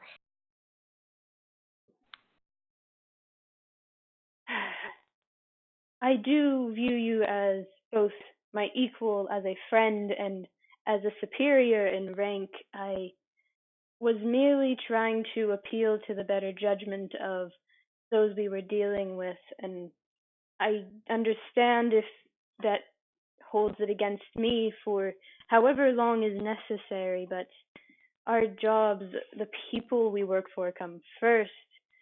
So by all means, if you want to punch me, go ahead. I will not throw one back. And literally, as soon as he finishes saying that, she throws a punch at him.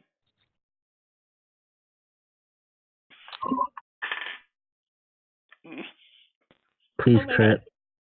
Yeah. Please crit. Yes! Yes!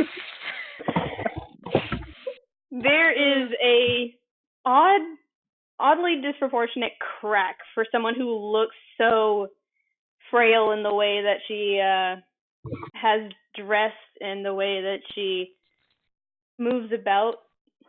She doesn't look like the type of person to be able to carry that sort of momentum, but he actually staggers back and almost trips over himself. And she actually looks a lot more relieved. Fine. Work first. And she looks at you, Lithera, with that look of strange one, and then goes to leave. Lithera smiles and just bows her head a little bit, pulling her hood a little bit lower over her face, and turns to leave as well. Before you leave and leave the two to head back to the castle, you actually hear the slightly pained mumble of, "Damn, I forgot how she can hit." Are you headed back to the rest of the group? I certainly am. So, you all are back at the inn at this point, unsure of what to do next, though you have a vague idea that it's not quite over yet. And Lithera walks in with the slightest of smirks on her face. Ah, welcome back.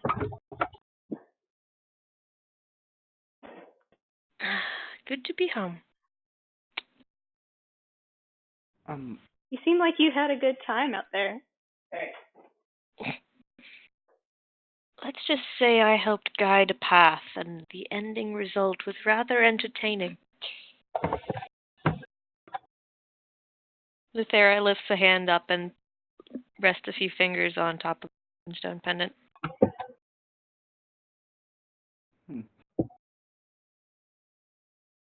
So So, should we try and go see the chief of security, or should we go another day? It didn't seem great. He was a bit. Is looks like. is Niminue actually doing that? Yes. I was hearing everyone else was like, okay, what's going on?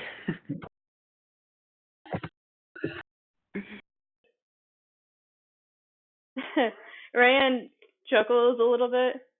Maybe we should try and check out anything else that might be going wrong in the area we were last night. Oh, Clearly, right. we weren't done yet. And That she looks at you, Niminue, and is just like, I don't think you should bother him today. He seems a bit off. Who are we talking about? You actually see Niminue trying to measure Cole's chest width with her hands. Oh dear. If Rye knows me well, you know exactly what I'm typing. What are you doing? Oh. Why this? Well, on the fact the farming community, going there yesterday gave me a bit of an idea as to how we could get around.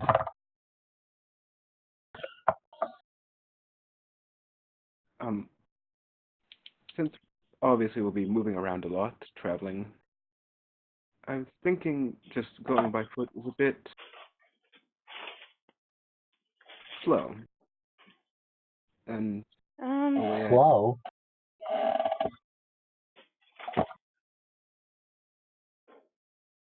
Well, the way I thought to alleviate that issue is, well, if we all chip in to buy a wagon or a carriage, whichever, I could conjure some horses to bring us along, and we could go from place to place a lot more easily. I think that would be a good idea, yeah. We wouldn't have to rely on ourselves so much and actually have a place to store some things. We Right. can't have constant missions around here from the Queen, after all. We'll eventually be going out and about. Exactly. Of course, we could also get. Josh. How dare you?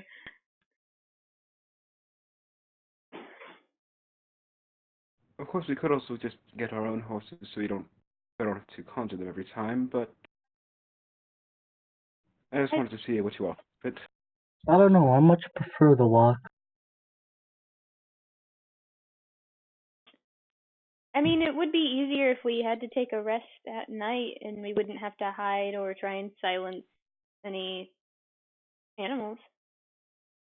that's true. Yes.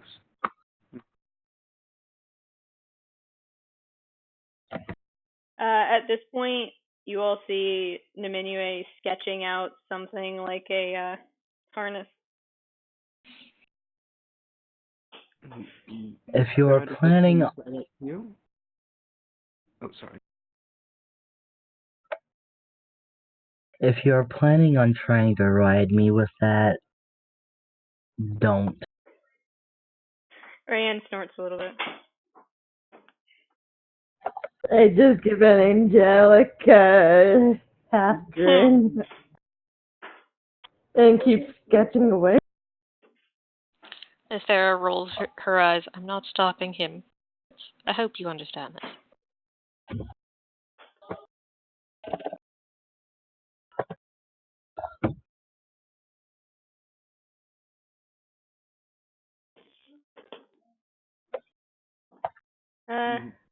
Lithera, Yes, is one on board that? you hear a distant caw of a raven. outside the door.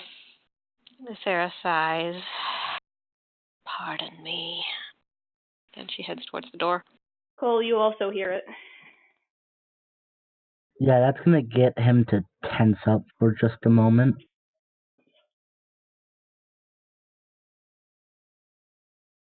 And I mean like visibly tense up for a moment. Cole, are you alright? After a few moments, he sort of comes to and he's like, yes, I'm just not particularly fond of them. Of what? Did you not hear? Hear what? Never mind. Lithera, you step outside, and indeed, on a railing on an opposite building, there is a raven with a small scroll in its mouth. Lithera looks up at the sky again, giving a sigh as if bracing herself to walk towards the gallows before speaking towards the raven.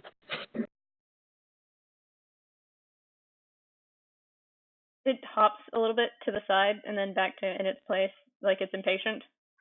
Hip hop, hip hop. Yeah. Little hip hop of come here.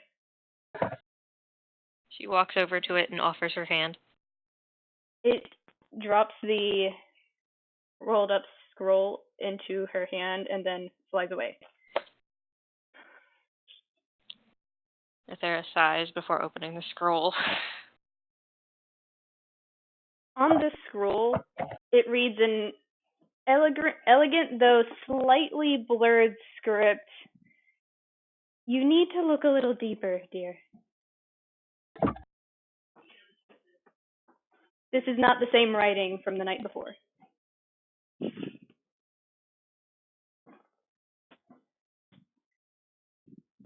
Lithera frowns,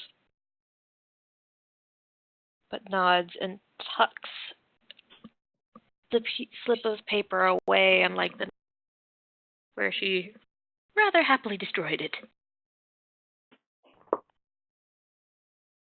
And with that, you head back inside as if nothing had happened, and Cole is just now relaxing from perceived tension.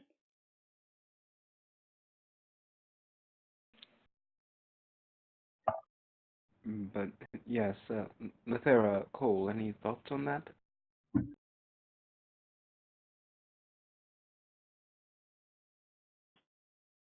I think it would be a good idea to at least try and make sure that it's not a repeat, that it wasn't just treating symptoms.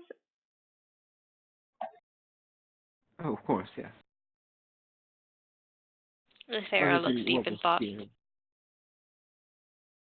I just meant while we were here to get there faster next time. I think it'd be best to leave it to conjuring and, small things that we don't have to constantly keep quiet if we're out and about too long or during nighttime. Could draw too much attention. Walking might be best for now until we find a silent, safer way. Well, I had considered that, and if we don't want to get a wagon completely, we could also, it would be a bit heavy, but carry around a saddle each. That way, I conjure them up and we ride them direct. That could work. I don't see why not. What about you three? All right, but it'd have to be pretty small saddle for me. Raiann chuckles softly. Clearly. We know. Lithera seems lost in her thoughts for the moment. Cole more Lithera? or less just shrugs. Are you okay?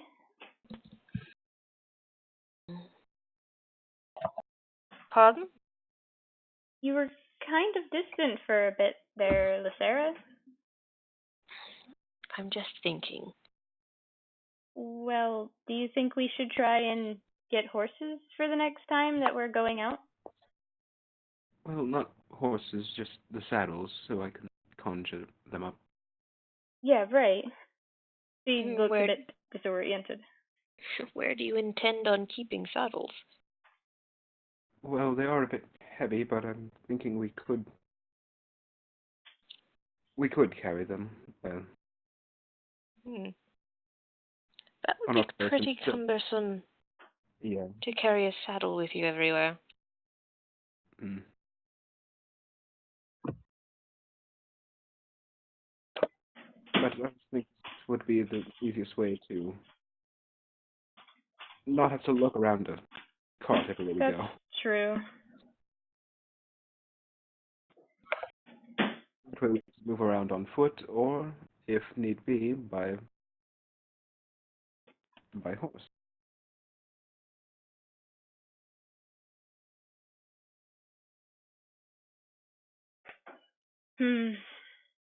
I think for now we should try and figure out how that works before we have to head somewhere far out. Right. Anyway, what are you sketching over there?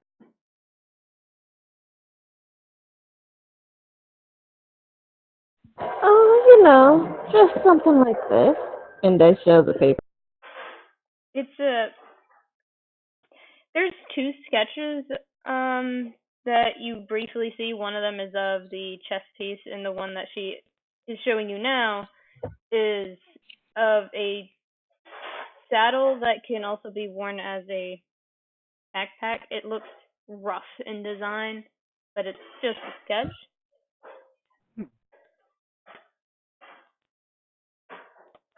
You're not sure how this would work, Cole, as an inventor or an apprentice inventor.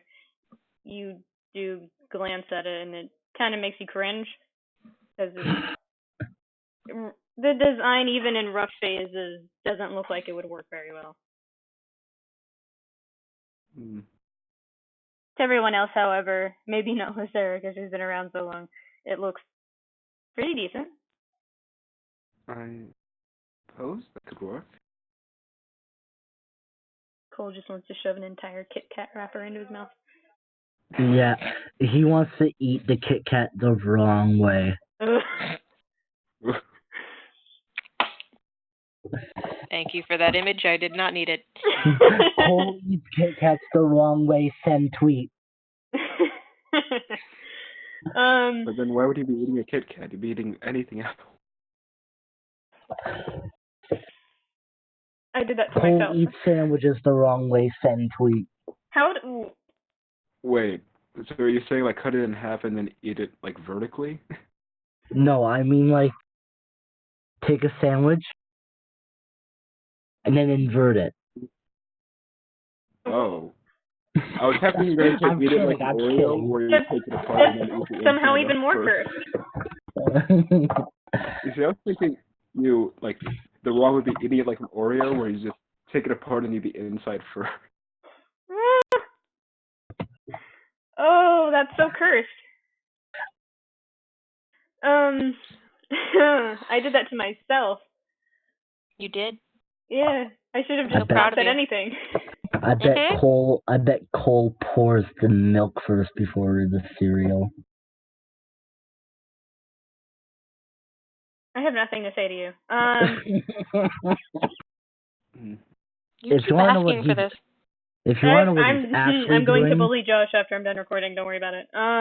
Okay. oh, you're gonna bully me? Guys, Oh, no. what are you doing? Okay, if you want to know what Cole's actually doing, he's also sketching out stuff in his little notebook. But they seem more like very rough designs of something that he wants to try and build in the future. Okay.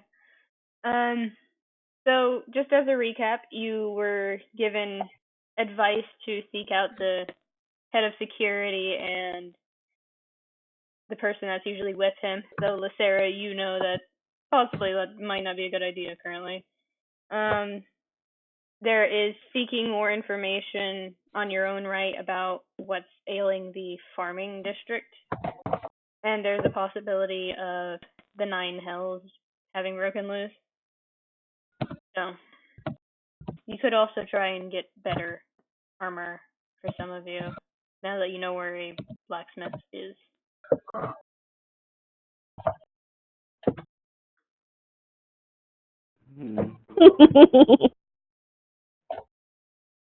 Well, if we're putting a pin in the idea. You sound like a then, gremlin when you laugh. I'm sorry, the noise you made. Actual gremlin. Lady is confirmed a gremlin. Anyway. What do you guys want to do? What about my third guy? If we're putting a pin in the idea, then I suppose we should get going to the farming community, try to find some more. I Yes. agree with that. Well, I'll be right back, guys. Oh, Okay. actually, I do have to do something else right before we go, but I'll meet you there. Lithera looks curious about this. For the sake of, I actually do know why Josh had to go mute for a second. I'm actually going to see if I can turn this into something terrible. Oh dear. Yeah. Josh, son. Timing. So the other four of you get up while Cole heads back up the stairs, presumably to get a couple of other things that he left in his room. Or maybe he's just trying to stall. You have no idea what he's trying to do at this point. And the four of you head out and go in the same direction as you had the day prior, towards the farming district. And since you know where you're going, you actually don't have as much of a time frame. You get there in about an hour, rather than an hour and a half, 2. Natali is first going to the Arcanum.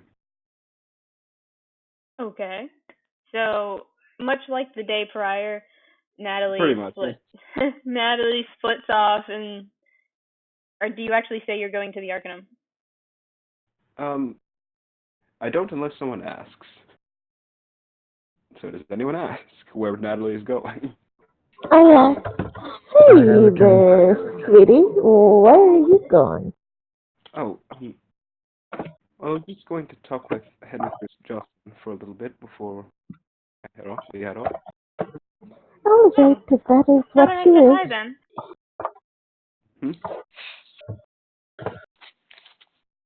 Lithera just gives an unimpressed huff. And the other 3 of you head on. Natali, you head towards the Arcanum to the east from where your current position is. And Cole, you step back into your room and you stay there for a bit. You recall the moment you almost said her name. You don't want to go out right now, but you have to or they're going to suspect you. It's a feeling you have. They're going to notice eventually.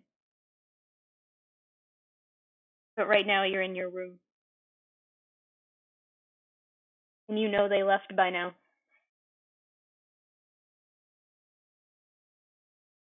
You're not sure if you can keep up the identity of this good guy who has ways that are morally dubious. You're not sure if you can keep going like this. If you're going to assume that one of your party members acts like her, it terrifies you.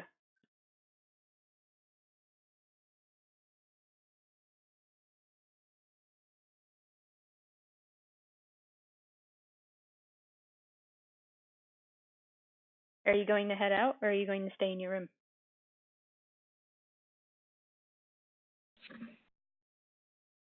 He has to take a few moments to try and block out what he's feeling, because He can't let this get in the way. So you stand right behind your door, taking one breath, letting it out, another. You repeat this a few times, grounding yourself in not letting the panic and anger of what lingering emotions you have from the last time you spoke to her. And after about 5 minutes, you feel like yourself again.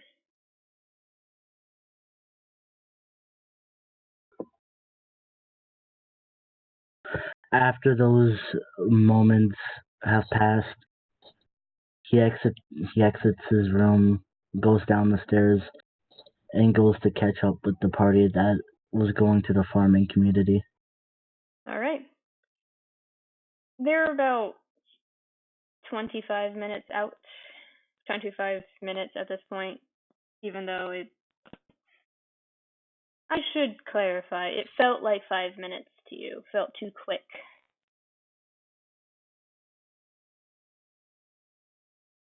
But for them, it's been 25 minutes. They're well on their way, so you have to either jog or run to catch up with them. Cole's gonna jog. If He only doesn't. I had He, that. he doesn't want to look too desperate. Just running there.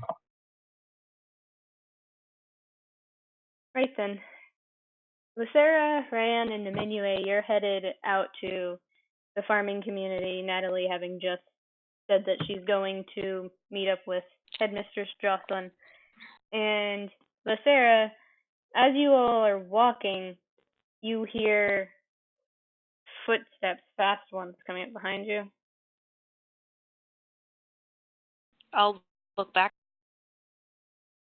You turn to look over your shoulder, and as Cole said, though it's been a bit longer than be right back would imply, he's running up to catch up with you now, looking more composed than the last time you seen him in the inn.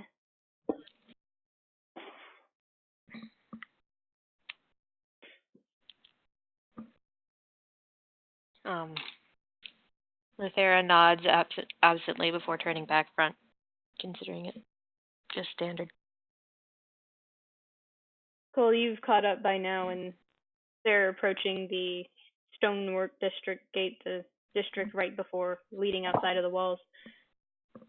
And you fall into step. This is a normal routine for you.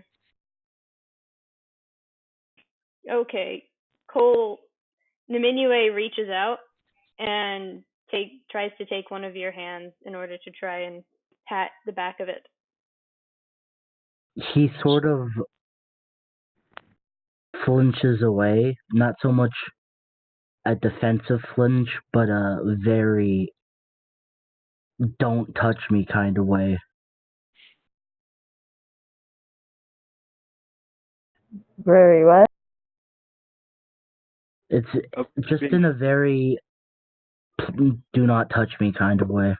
When Niminue reaches out to try and take one of your hands, you instinctively pull your hand back, unwilling to be touched by her, as this has been a repeat offense of trying to either touch you or take your hand or whatever, and you've not shown any kindness towards it before, so you don't know why you would change your stance now.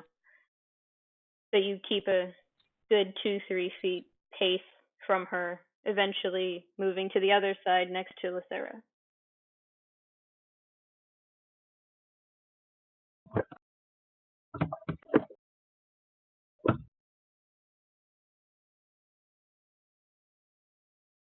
Niminue doesn't seem to be able to take a hint.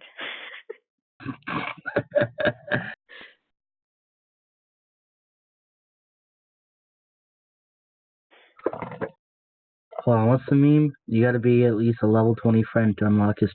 Oh my god. Ah!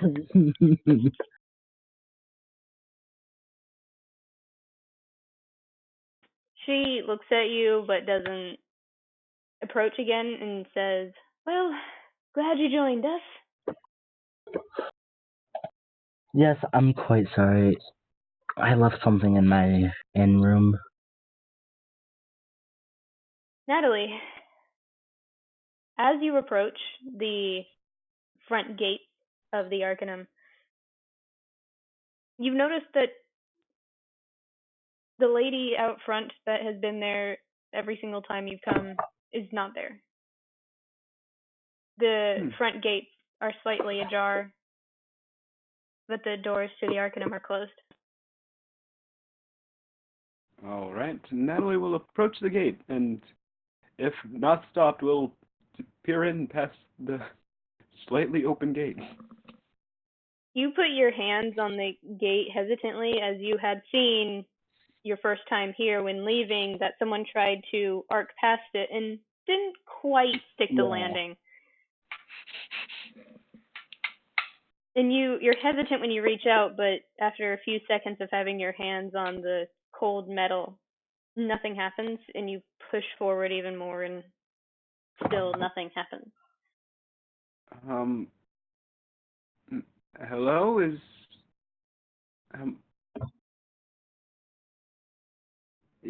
anyone out here? Like, 5 seconds, 10, 20 seconds go by, you hear nothing in response. all right. Dear. Natali will approach the door and give it a good knock, because, okay, someone should be here. You reach up to knock on the heavy or the ornate wooden doors that don't match the rest of the Arcanum from any sort of distance, and it resounds heavily on the inside. A solid thud. You wait a few moments, another one, then another. Nothing.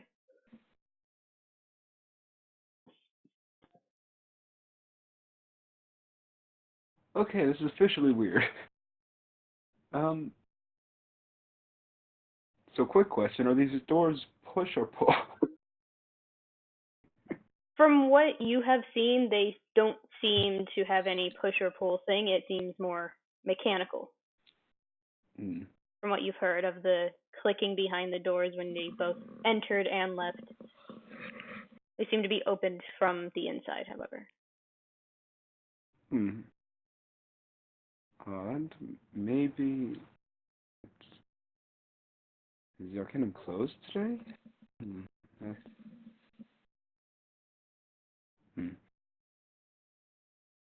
Well, I guess there's always tomorrow. And see, no real option here. Natali will just go back to return to be the others of the farming community. So after hesitation, after a bit of hesitation, wondering if it's just a delayed response, since it is around 11:30, 11:45 at this point, it could just be a delayed lunch or people are out. You have no idea the schedule of the Arcanum. But as you walk away, you do hear the click of the door. But no opening sound. Oh boy.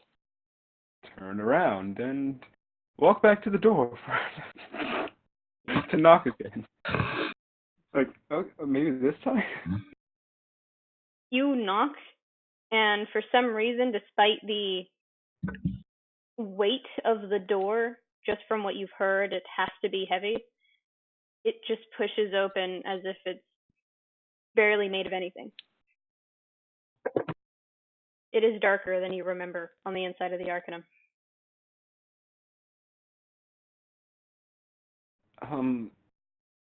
Hello, is anyone in here? Your voice echoes slightly from how large the corridors are and how empty it is. It unnerves you intensely because every time you come here, it's been busy and friendly and people have welcomed you, and given you anything that you needed to help with your investigations. But it's empty currently, and there are more shadows than light in this establishment currently. The only light is coming from the study, which you have been in before while asking Headmaster Jocelyn a few questions. Well, at least it is. At least it's one of the rooms that I would want to be lit up. Natali will start to make her way towards it, if need be, just holding a firebolt for light.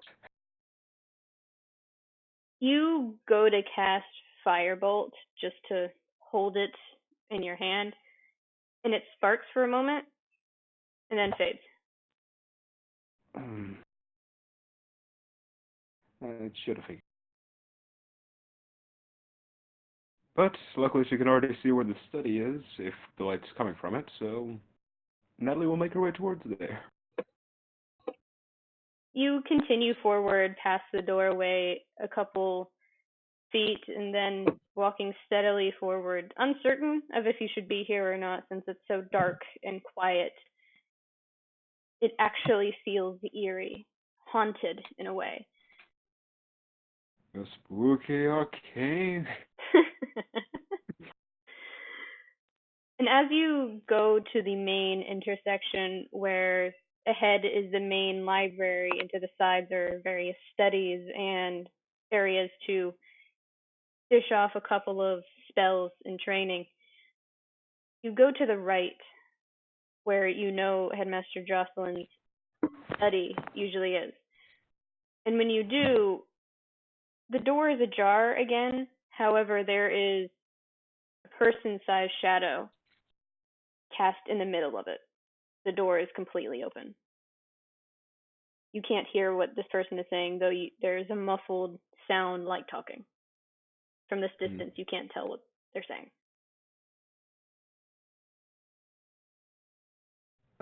Natali will announce her presence before just barging in, saying, hello, Jocelyn, are you in there? As soon as you utter the first syllable, the person standing in the doorway immediately turns their head towards you, and you can't make out any of their features. However, as soon as you blink, it's almost like they slink into the very shadow that they're casting and then disappear. And Headmaster Jocelyn is sitting at her desk as per the last time you had seen her. So she looks a bit more disheveled this time. She doesn't respond to what you said so far. Well, if she's there, then Natali will make her way in, and I guess sit down opposite to Headmaster Jocelyn. You sit in the same chair that you had sat in before. It's still respectfully kept without any papers or stray books that happen to find themselves there before she could properly clean up. There are more papers around here, and there are more books on one side of her desk. They look recently placed, as if she had recently thumbed through them. And she looks up at you. Can I help you? Yes. I wanted to talk about a bit of odd activity, as I said I would report to you. Should I be here right now? It's a bit less lively here than usual. No, it's fine. Don't worry about it. Though she is rubbing at her eyes, and underneath them where the markings are, the seafoam green markings. Is everything all right? Yeah, I'm good. Just a bit tired. It's a hard work trying to be the boss. Roll insight. Yeah, that I figured. Everything about this seems sketchy right now. Insight. Oh right, I have dice, physical ones, and physical dice, and it's a 1, nat 1. Well, Yeah, she looks exhausted to you. You kind of feel bad for interrupting what seems like the preparation for a nap, as there is a clear portion in front of her. Sorry if this is a bad time. No, it's fine. Just, do you have something you need to ask me? Right. So, as you may have already been informed, there was a bit of trouble in a farming community nearby. Yes, I've been informed, sadly. Right. Well, we've looked into it, and so far what we found is a campion, along with curses on several parts of the farm's crops, specifically targeted at the most valuable. None of this seems to surprise her. You get the feeling that she already knows. I did report this to the Queen earlier today, but I figured you might as well know too. Right. While you're here, and she holds out one of her hands for whichever book or journal that you're using to record these incidents. Yeah. I can simply enchant this to record it onto another platform here, so I have it and you don't always have to come back here, if that makes things easier. Oh, okay. And you hand out the book to her, and she places her other hand over it, concentrating on a spell, and her hands glow a faint green, switching to blue, then gray, and it seeps into the cover. And then she hands it back to you.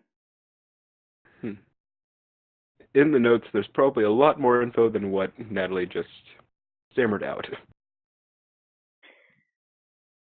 Is that all? Yes, so far, though we're going to look into it more today. She nods slowly. You should probably go do that. Yes, I'll catch up with them in a second. Be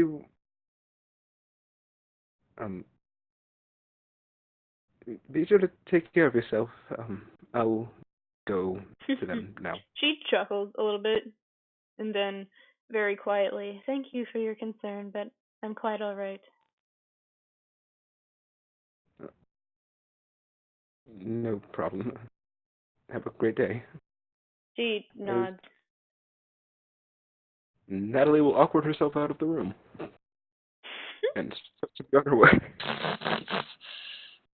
You rolled a nat one. Nat one on insight. Everything's fine. Oh yeah. The awkward turtle okay. that is Natali. Lunch, probably. Maybe she was pulling an all-nighter, and it's lunchtime now, so everyone's gone. Everything's fine. Yep. Roll perception for me. All right. Hey, look, another one. God damn. Oh my god. It's even worse because I just rolled a nat 20. It's fine. You head out the same way you came in, undisturbed, unbothered, and instinctively you try and cast Firebolt again, and again it just fizzles out. You don't feel drained. It's just curiosity that you can't cast anything right now.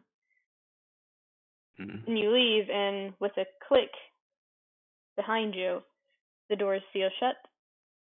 You head on out and towards the farming community where the others lay. Yep, and in order to make up lost ground, Natali will do a wild shape into a riding horse to get there faster. Wait, war horse, actually. Just for the sake of it. So, not falling too far behind. Wait. You're turning into a war horse in the middle of the city, riding out of it. Well, to be honest, it looks I'm not sure which looks more riding horse, actually. I was about to say, a riderless horse going through the city, coming from the Arcanum. It looks suspicious either way, because riderless horse. Like, I'm just thinking, it's a war horse. People might not think it's... I don't know. I think people might find the war horse even more suspicious. I just think they'd have less of a motivation to do anything about it.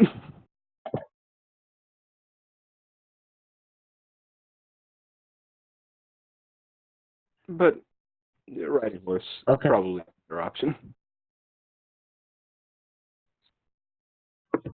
It's only up to CR half, and I can't do anything flying, so the highest speed one would be a horse. If I see the horse, I immediately try and climb on its back. Oh boy. So if I caught up with this rule, if I wanted to fly, I would use polymorph, but I'm saving that now.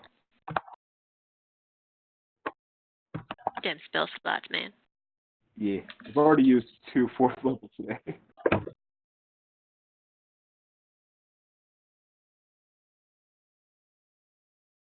But so does anyone stop the riderless horse, or is anyone able to stop the riderless horse? No. I just said I'm trying to get up on it and ride it. Oh my god, stop bullying the cat. Not bullying him. Okay. You shift into a riding horse, and in general, any sort of riderless, tamed being in that manner is odd, especially in the middle of a crowded city street. True. So people at first just get out of the way because, oh god, that is a horse that is on a mission. Unentitled horse game. Don't bring up that bastard goose.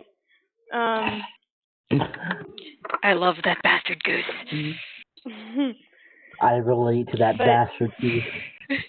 But as you ride through, and someone apparently working the gates looks at you as you're coming by, and you get the feeling that someone is at least well enough around with magic and druidic culture that there's no hesitation. The gates creak open and then smoothly slide open for you.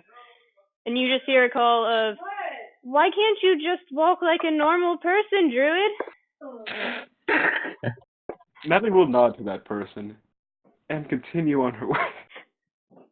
You just hear, ever so faintly on the wind, a very soft sigh of, "I'm used to this," and the gates shut behind you, and you race towards your friends who are starting to leave this district. Oh, that's great. Walk like a normal person, Druid. The guards are not paid enough for this. They are not. They really aren't. No, they're not. Oh, that's great.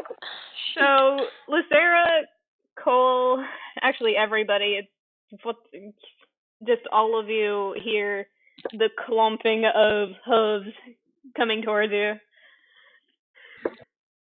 from behind. Raiann just and looks around. Lithera rolls her eyes. She's a little bit used to druids. Cole just fucking magic. I just go on up and mount the horse. The horse is not near you currently. It's about 20 feet away and gaining really fast because it's a horse. Oh well, I run towards it since I've got it. No, why? That is a Because friend. I'm gonna mount it. Stop before it accidentally tramples Niminue. So, Niminue, as you try and go and mount this raging horse, it shifts back down into Natali, and she jogs the last couple of feet up to you. Okay. I climb up onto Natalie's back. Do you allow this, Natali? I mean, Natalie has no real way of stopping her from trying to do this, but she's going to be really confused as to why it's happening. Cole just looks at Lithera like, Why Why are you right? I am Get surrounded by idiots, aren't I? Lithera is staring forward at this idiocy, basically like she's got the sound of silence going on in her head. Hello, darkness, my old friend.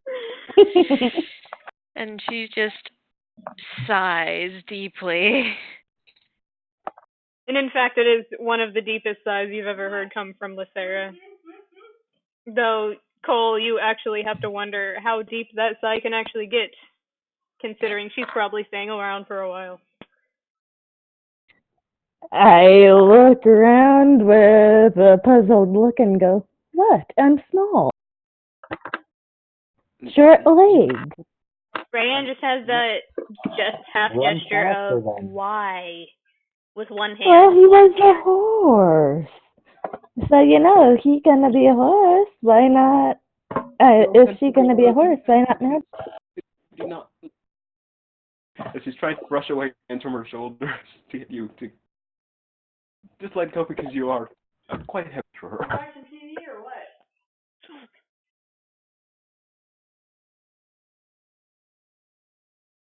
So all of you are you guys done? I can't take this seriously. Are you?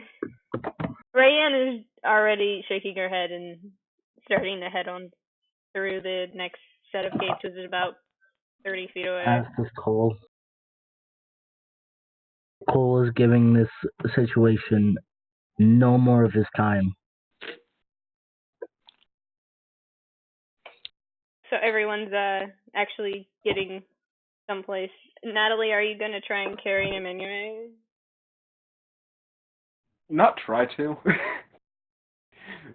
Natali, you're maybe taller than I am. Yeah, but you realize, like, if someone is carrying another person, that reduces their movement speed as well. Duh. Well, maybe Natali shouldn't have come charging as a... I mean, Natali is a druid. What do you want her to do?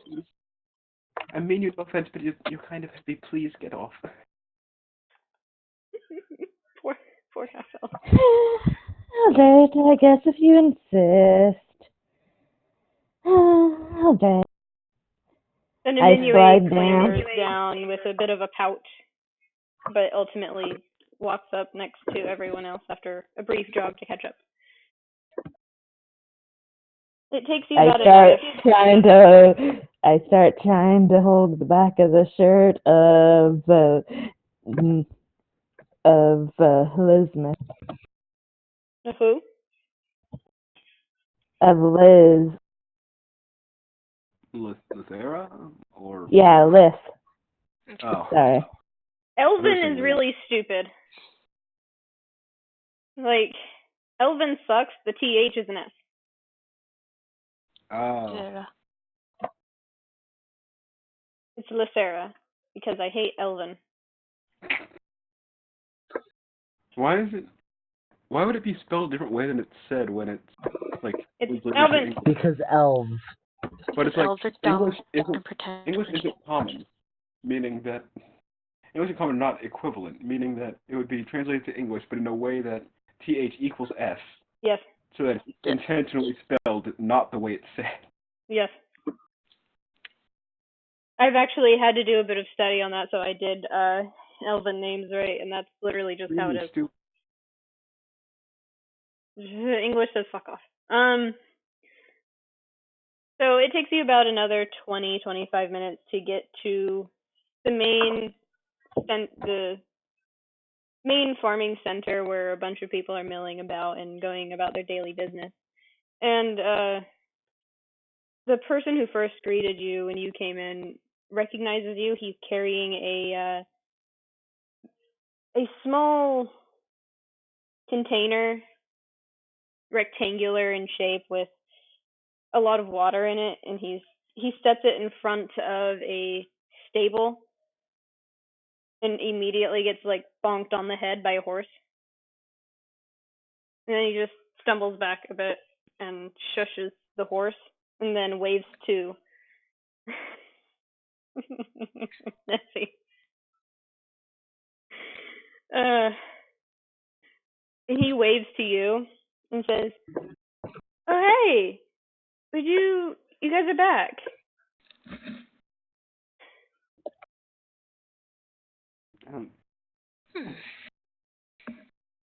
Yes, we've come to look more into the goings on.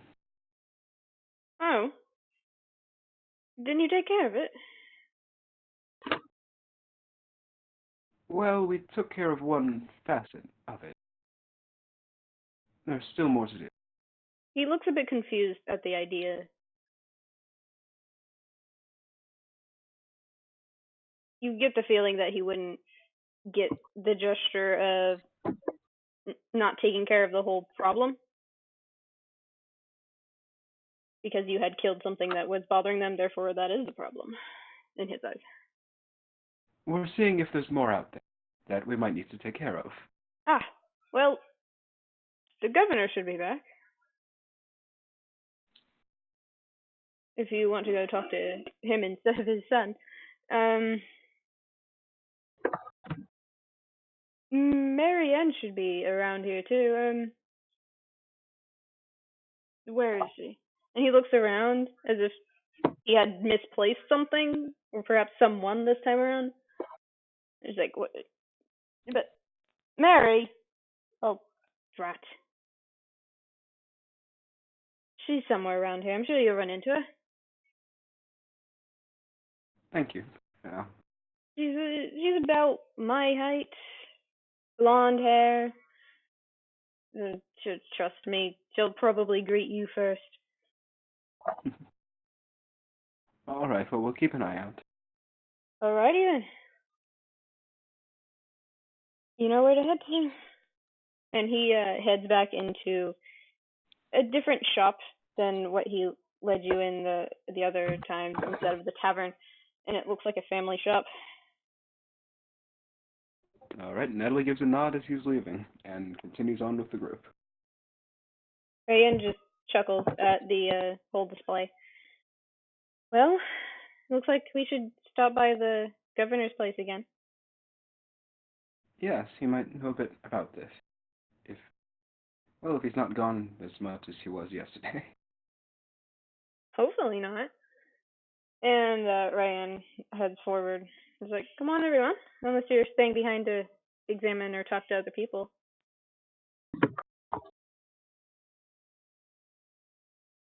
Lithera is going to stare at a gnome currently clinging to her cloak, like, why are you doing this?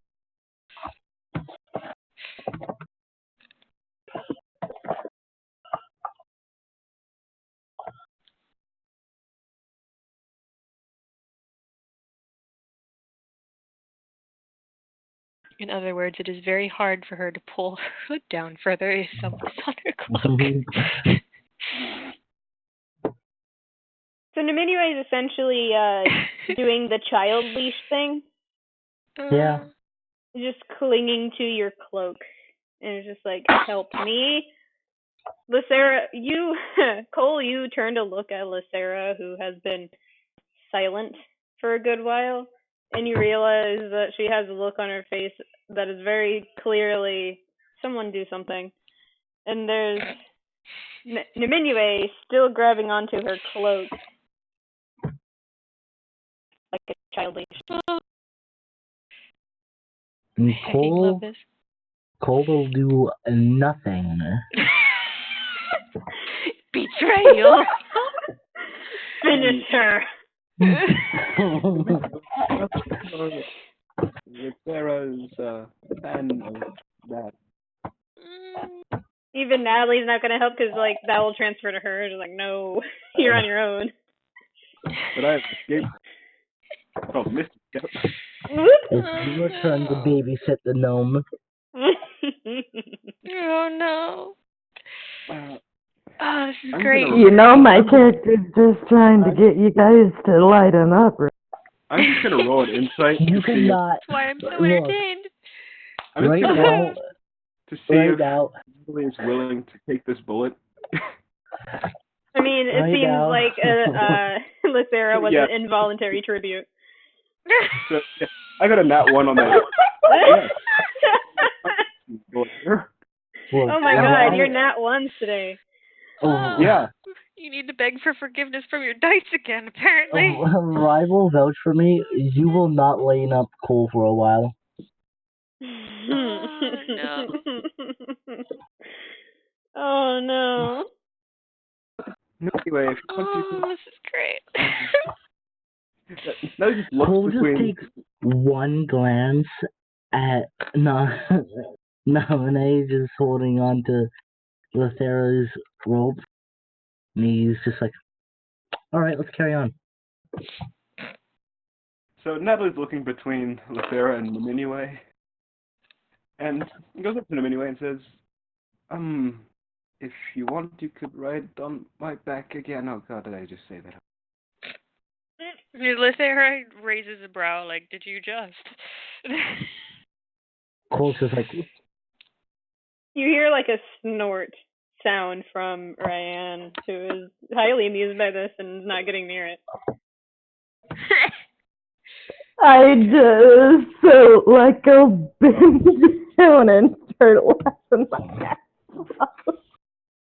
Are you enjoying laughing at this thing too much? Because, oh my god. You guys spend like the next 20 minutes figuring out who gets to carry the gnome. Which is funny, considering the gnome has a faster walking speed than all of the rest of you. Yeah. hey, you know what I don't else know is- why Niminue needs to be carried. You know what else is Short disturbing legs. to see in a slight sense? No, you don't understand. You have 35 feet walking speed. The rest of them have like 30.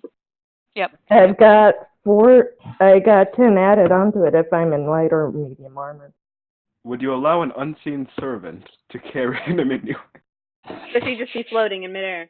You know what's Yeah. the more disturbing I part of be it? both. Just does a T-pose and just drifts along. Oh god. You know that weird, Aggressively. hey guys, you know that weird moment when like Batman smiles in any comic or like animated movie? That's Cole right now. Yeah. So he's just silently bullying Lithera. Yes. He has a slight grin on his face and it looks kinda disturbing because smiling is not something Cole does all too often. Lithera is giving him a look like, you traitor. All along this, I'm just chortling happily because I No, finally you got don't need to- someone to crack a smile. Here's the fun thing, Niminue, because you have a faster walking speed, or farther, I guess, you would technically be ahead of them if you walked by yourself. Keeping up with them is actively keeping pace at 30 feet. You have 35. And being carried slows everyone down if they want.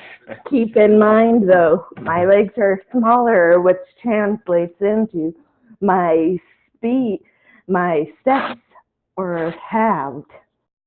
So you're saying That's you not take how a walking walking speed works. I have to Not go if I twice roll as 10 fast. times per Keep up. second.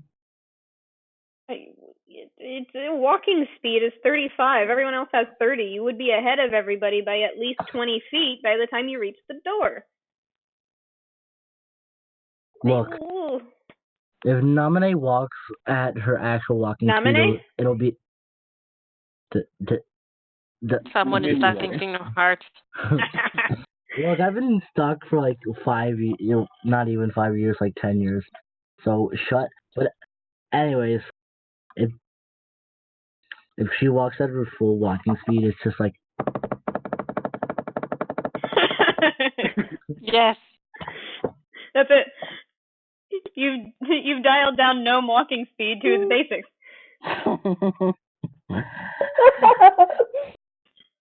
everyone else is like. Double Then time. And then there's- it's just like Wild.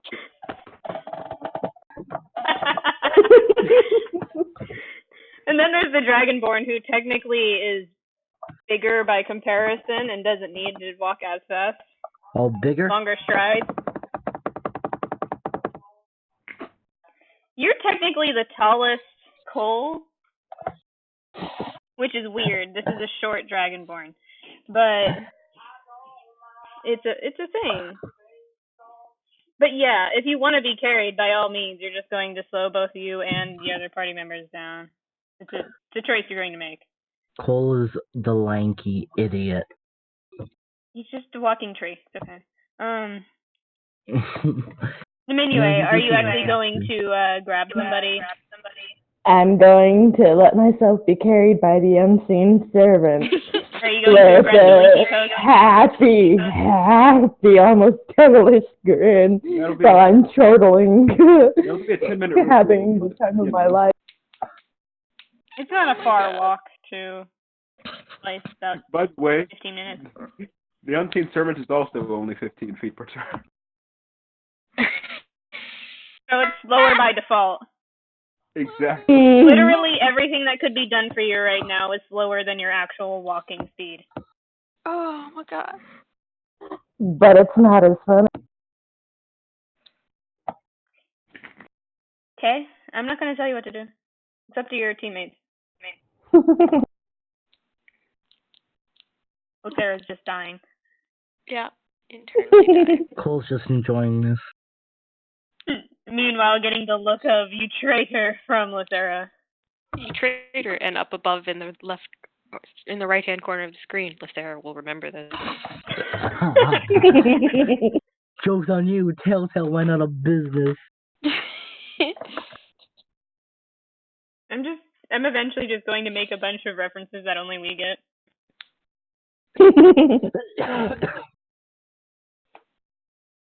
So, what are you doing? This is so much to try and get to one place you've been to before. Well, for 10 minutes, apparently we're trying to figure out a way to carry Niminue. Carry a gnome. How does one carry a gnome who can walk faster than you, Oh technically. god. Left 4 Dead 2 flashbacks. No! No. Don't remind me of the gnome. Gnome Chomsky. No. Why you do this? You gotta carry him to the end. So many terrible moments of on the roller coaster of goodbye, gnome. No! We're getting so heavily distracted. So, are you casting Unseen Servant? Because right now there are a bunch of people that occasionally stop and give you a look like, are these supposed to be our heroes? Well, I mean, it would be 10 minutes of a ritual, but if allowed, Oh just so my I don't god. have to carry Niminue around. You do what you want. But I'm just saying, like, people are now starting to look at you and grow wary of your ability to actually be a hero if you're just standing there for 10 minutes By the way, arguing how to Cole's totally carry starting a to gnome. just walk off. Yeah, Raiann also just looks at the rest of them and just have fun and walks with Cole to the governor's place. Look at that Cole walking away in his duster. Traitor. So are you walking away at a normal speed or at or at a 15-foot speed? I said walking, not running, so... Alright, so I'm not throwing any... After having my fun laughing before the unseen servant finishes getting summoned, I start off at a jaunty jog to outpace them all. The evil little gnome. Lithera Cole looks at the sky. looks like he cares. Wait, He's are you not... good to go now, or should I keep doing this? Lithera, Wait. roll perception. Oh dear. Oh, that was a nat 20. Ooh. As you look up, you catch the slight drift of raven's feathers to the ground at your feet. And then the slight, ever so faint beating of wings leaving. Good thing we didn't hear the raven. From what you heard, it is in the opposite direction of the house that the governor stays in. Can I see its flight? Yes. It is. You looked up a little later, mostly because you're dealing with an evil little gnome. And It's not evil. I was just trying to get No, my this gnome is character now was just chaotic trying to evil. get everyone else to. What? This gnome is now chaotic evil. Your alignment is quickly switching. Lithera, you see the raven, and it is coasting over towards a different set of houses that look a little bit more refined than your average house in a rural district like this. But the raven eventually comes to stop on the roof of the nearest one on the other side of this small town. And there is the quiet caw. Sarah watches for a moment.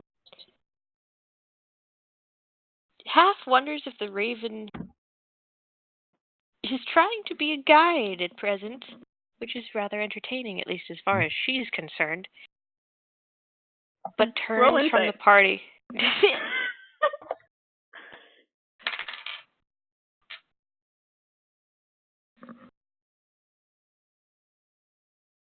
Insight says 19. You get the feeling that it was being playful with you. But it is, however, still in that area.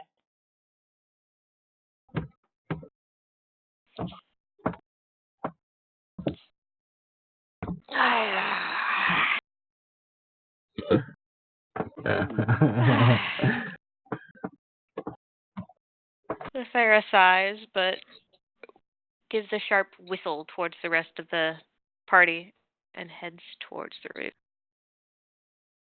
Raiann stops and It's looks just back stop towards and Lithera. starts trapping.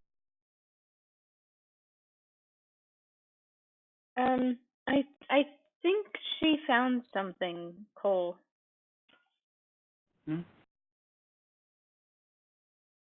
Do you want me to go check it out? I mean, her? she did kind of hail us, so I think she thinks it's important. Alright.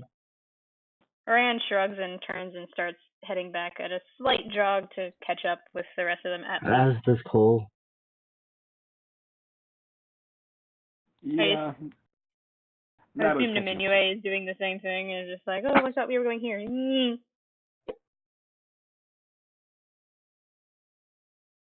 So, this is the highest passive perception. Right, you did. Cole. Cole and Cole. Lithera.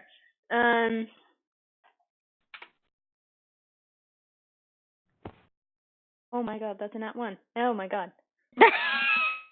If we're going based off what I see in the character intro stuff, Cole has the highest.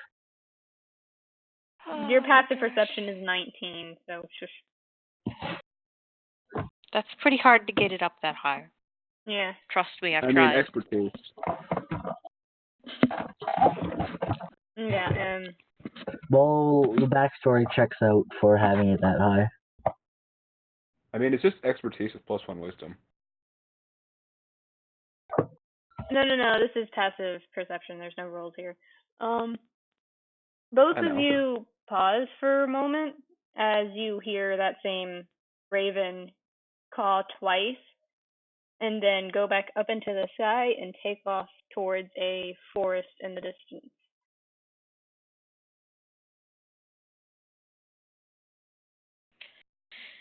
It seems we have a guide. It seems we do. Not particularly fond of these, but I suppose it'll do. At least it looks like it's time to get into trouble. You both hear a very quiet caw. And to you, Lithera, it does sound playful. Are you not a fan of ravens, Cole?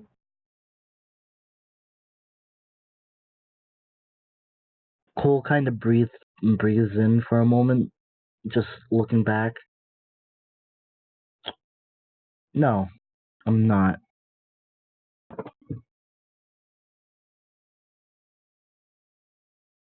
Lithera, a quick question. Are you wearing the feather mantle? Yes. It's hard to discern what the intentions are, but as you're wearing it and as he's talking about his distaste for ravens, you get the sensation of a cold like death from the feathers for just a moment, as if trying to explain something that it's hard to tell what it means.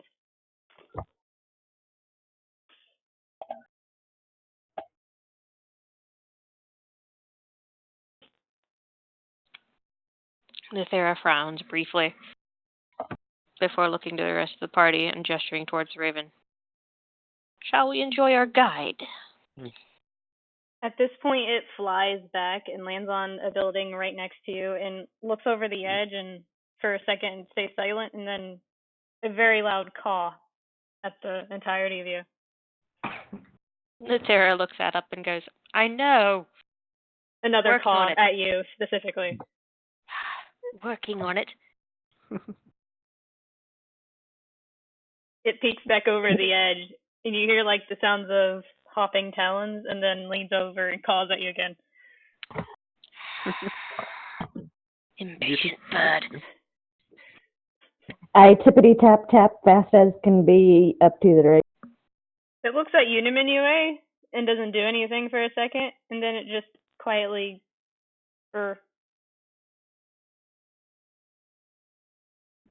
I give it a quick pat on the head and then start trying above to you guide by it. a good number of feet. Oh. It's on the roof. It is looking over the edge, and it just went at you. Oh. I give it a jaunty wave. It looks at you now, Cole, and just stares at you.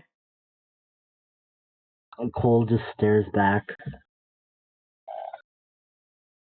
This goes on for like a full minute and a half before the raven caws and then hops again.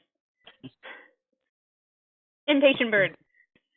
Lithera, do you think it might have something to say?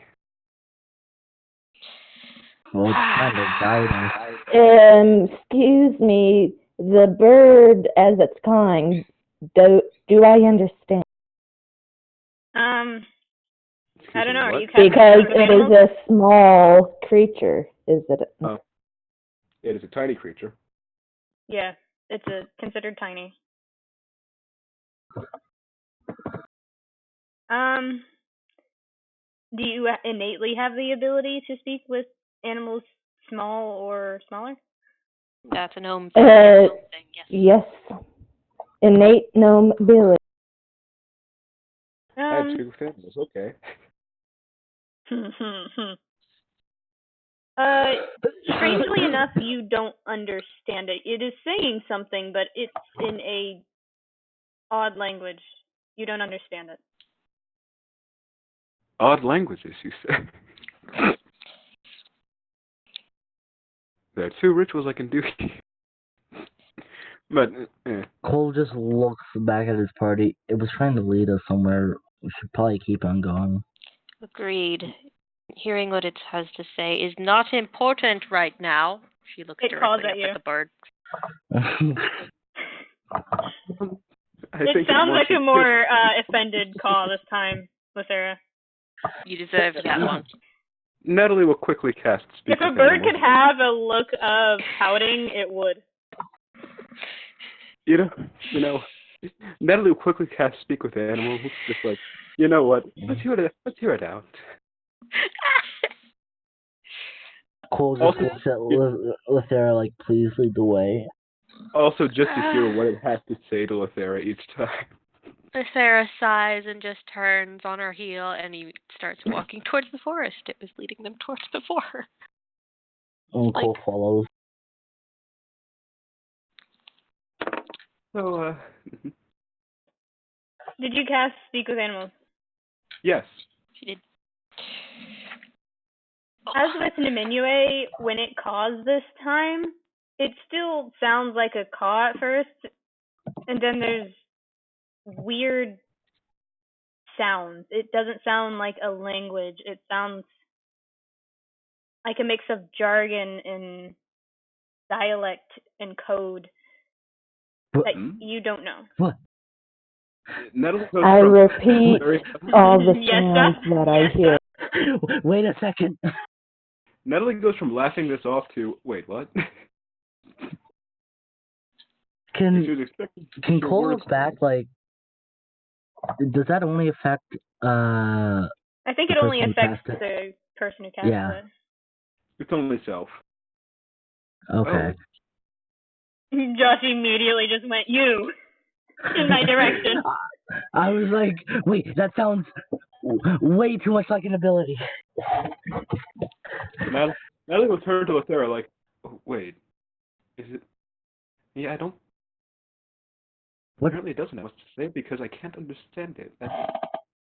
Cole just pipes up. I Like, repeat all the sounds that the crow made, or the raven, whatever you want to call it. The raven looks at you, Natali, seeming to recognize that you can hear it. And then it flies over to Lithera, landing on her head and tapping the front of her forehead. Hey!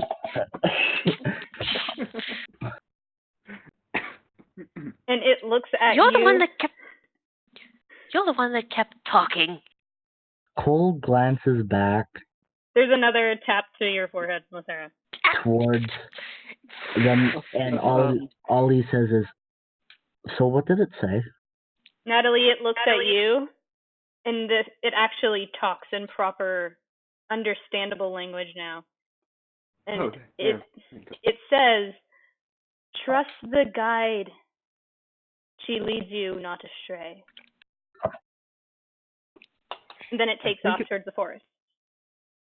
I think it does like you, Lithera. Oh, Lithera goody. just Looks like we're following the birdie. at Natali. It said, trust the guide for she leads you the right way. I think just like I said. Oh, goody. Oh, we are following a new birdie. Cole just shrugs. Well, we were already going to follow it.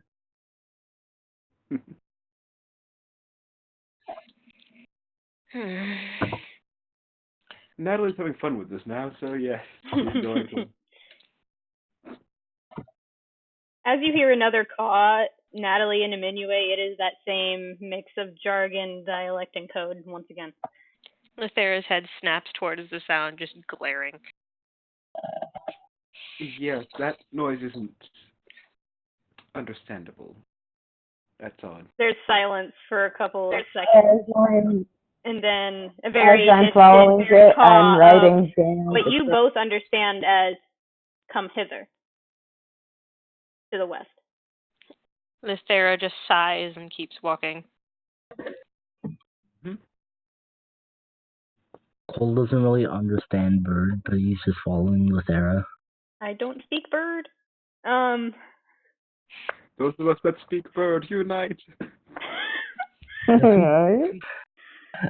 If you told Cole the stupid jargon and stuff the bird was saying, he'd understand. I've been saying that I've been repeating the strange words and stuff it's been saying. Niminue, when you try to repeat the things that it's saying, you can't quite grasp what it's actually conveying. I mean... But after a little while of hearing this from Niminue, Cole, you piece together that, wait a minute, that sounds familiar. That sounds like thieves' camp. Mm-hmm. Then you pause for a second, like, why the fuck does a raven know thieves' camp? He actually visibly stops for a second when he realizes that, like, what? Is something wrong? I stop and look back and go, Cole, you're right. Lithera doesn't stop. She keeps walking. After a few, not even moments, just a few seconds, he just keeps on walking, like, Not sure why Bird knows that, but okay. So after about... I could eventually cast comprehend languages if we waited up a bit, but...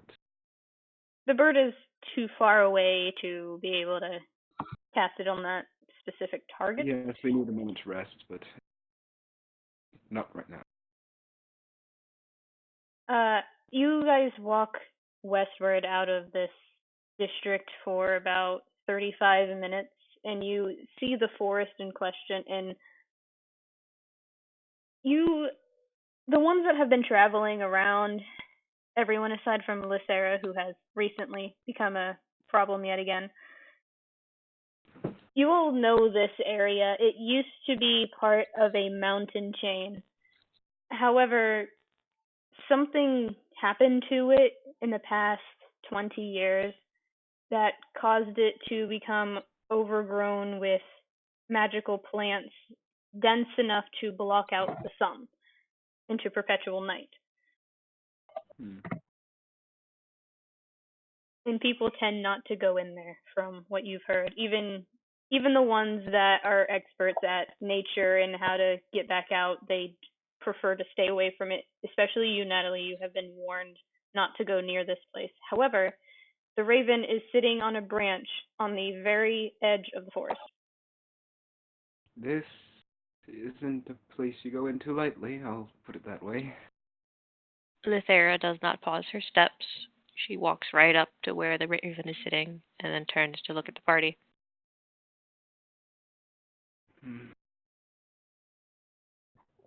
I slow down and try to comfort Natali. I grab her hand and pat it and go, there, we're here with you. We'll help protect you. My ancestor spirits shall help too. You'll see. I suppose.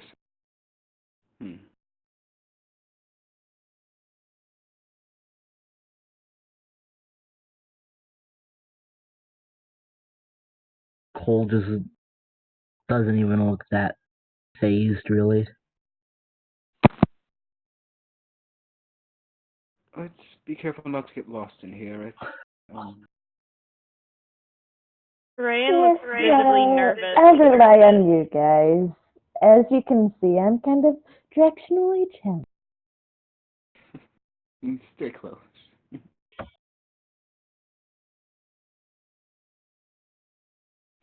Lithera looks up to the raven,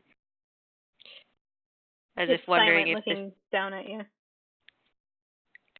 Are you lead or am I? It just stares at you. Good enough for me. Goddess, guide my steps. And she takes a step into the forest. It hops down on top of your head. Can you at least get its shoulder, damn bird?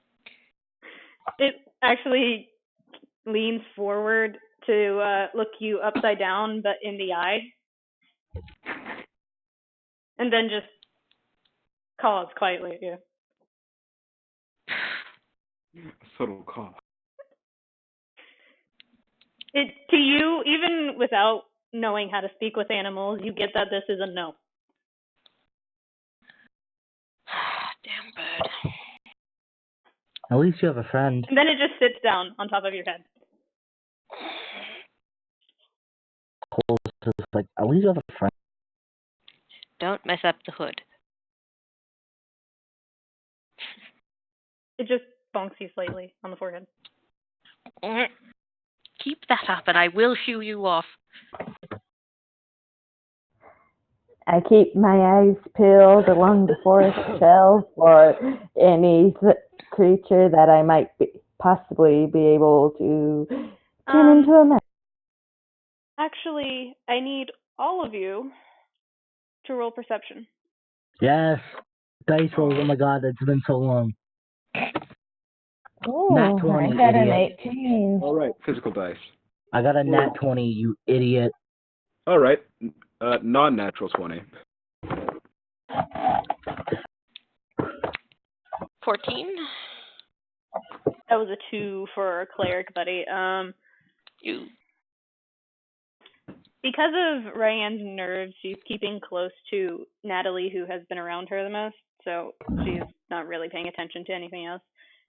Natali and Cole, however, you do notice that there is something slithering just outside of the corner of your vision with dark skin and several legs, and you hear a very quiet hissing sound. Cole, you've encountered things like this. However, with it being so dark, you can't quite look directly at it, and every time you do, it slinks to the corner of your vision again and then out of view. But with my 18, do I see it? Can I roll a nature check to see if I know what this is? It's not just a snake. You're welcome to. You and Cole. All right. That's a 17. Did my 18 can I? get me to see it too? You would have advantage, Cole, because I did say you know what this is, the class in which it comes from. It's a good thing I have an advantage because I have a +0 to nature. I'm pretty sure the 18 would have been just fine. Yeah, I'm just saying that you have advantage. DM, do I see it too? Dice, what the actual fuck? No. What? What? I rolled another nat 20. Okay. So what did you get, Natali? 17. Both of you immediately feel fearful because both of you have tended to avoid creatures like this for the sole purpose of you don't have anything to combat their abilities if they take hold. So both of you immediately reach out your hands and duck down, trying to make as little noise as possible, hoping that the slithering wasn't towards you. Both of you recognize the hissing as a basilisk. Natali will cast a pass without trace, so hopefully it doesn't know we're here. That's a +10 to any stealth rolls if we want to sneak through. So all of you roll stealth. With +10. Is that +10 on top of our normal modifier? Yes. It sure is. Oh, holy shit. So I have a 25. I also have a 25. I have a nat 20, which is up to a 30.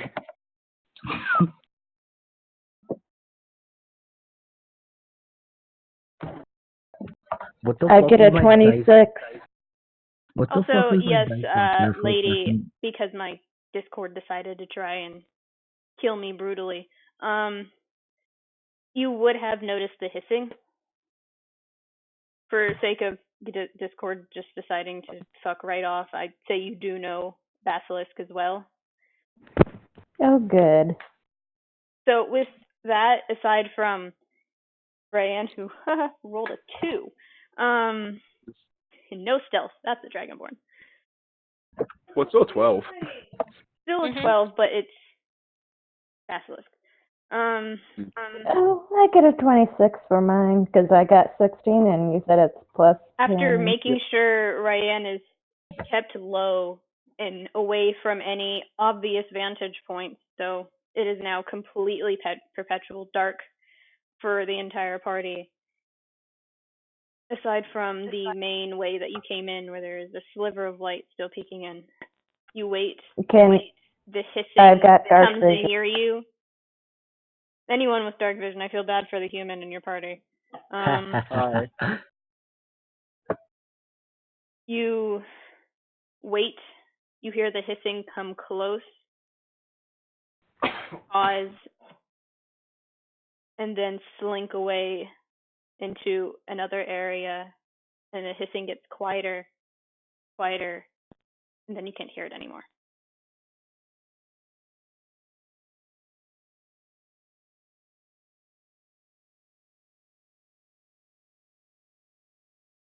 Natali will look at the ring. Quiet whisper. What was that?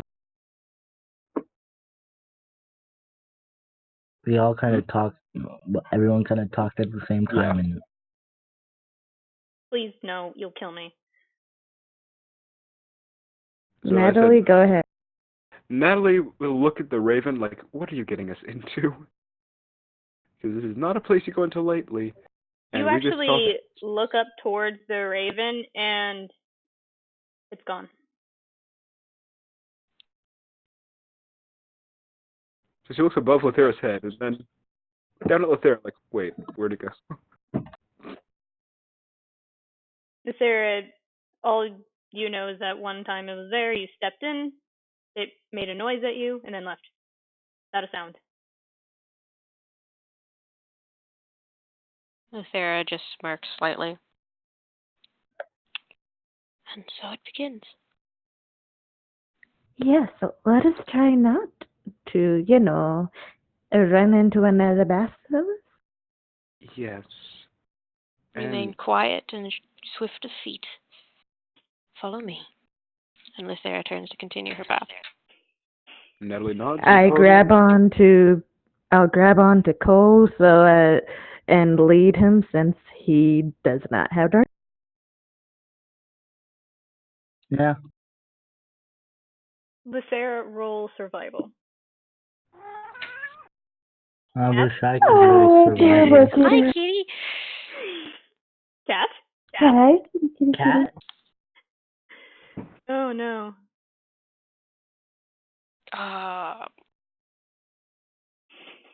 Hey, I forgot about that. Damn it. Okay. This is technically a forest. I move stealthily at a normal pace. Land stride. Question: is this terrain based? Yes. Okay. Moving through non-magical difficult terrain costs no extra movement. Pass through non-magical plants without being slowed by them and without taking damage from them. Okay. Oh, same. That's land stride. Hmm. I need you to roll survival. Okay.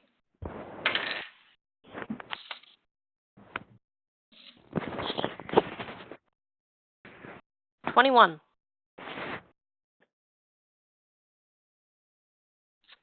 As Lithera leads you through this forest that, as far as you're concerned, she's never otherwise heard about,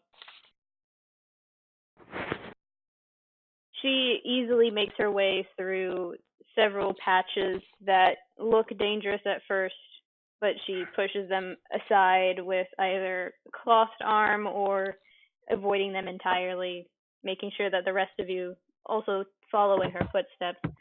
And after about what you would assume is another 20-30 minutes of travel through this thick canopy of trees and thorny bushes, you come to a slight clearing. And it's not so much a clearing as it is a odd break in the tree line. It still is perpetually dark above you, even though it still should be light out. And there is a seemingly unused campsite in the middle of this area. Doesn't seem as if anybody's there. Could I roll from what you can investigation see? to see how recently it might have been used? Like, based on the fire there. Roll perception. Okay. I try and look too, to help him out. Set, nat 20. So, 24. As you're looking at this, you take a single step forward and you realize that though there is a area for a fire, there are no ashes there. There's no wood present in that pit. It looks hastily set up, and a part of it is knocked over as if it wasn't fully prepared, and then left alone by something. It's almost like it was never used in the first place. That's odd. Just off from that, you do see a hastily constructed tent, though in and of itself is barely put up, much in the same way as someone who doesn't know how to put up a tent or didn't have time to.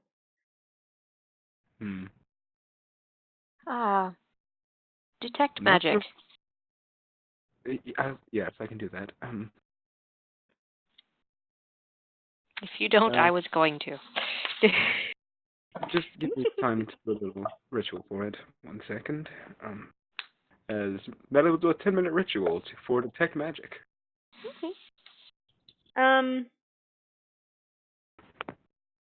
You are currently about 60 feet away from the edge of the camp. It lasts 10 minutes, so. Yes, but it's within 30 feet of you. Right, I Just can warning you. walk forward after is what I'm saying. Okay. Basically, cast it now, then approach. Yeah. So you settle down for a moment and start your ritual for detect magic.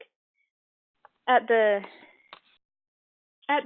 observation of such odd things consequentially in a row repeatedly.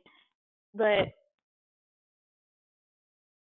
as you do this, you feel a dull weight on your shoulders as soon as you do this ritual and complete it. It's completed. You can now start to detect magic, but it feels much heavier than your normal magic does. And for the next 10 minutes of your detect magic spell,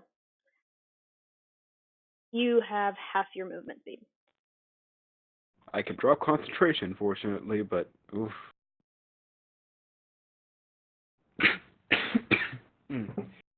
I keep hold of coal.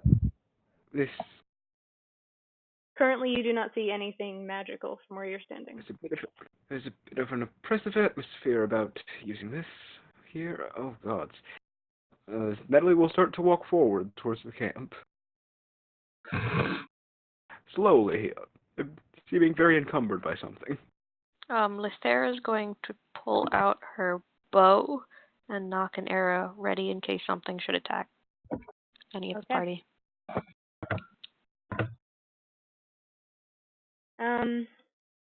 I pull out my great axe.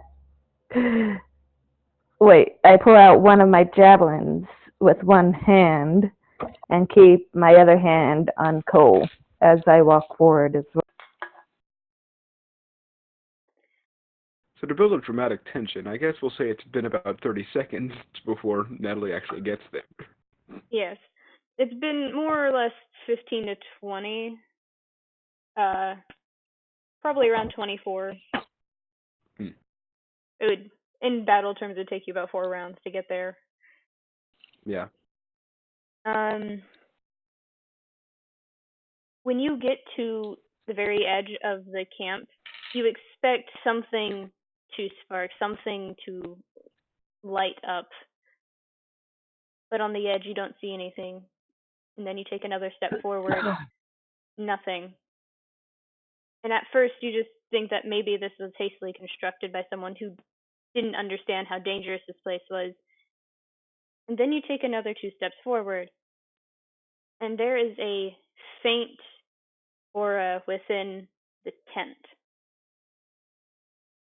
All right. What school of magic? Abjuration. Seems to be some magical protection on that tent over there. Odd, considering the haste that it was constructed with, but everyone be on guard.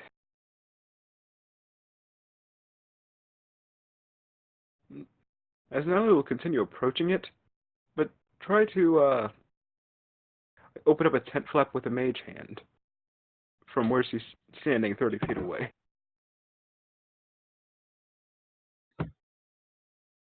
Disappear inside before actually getting there.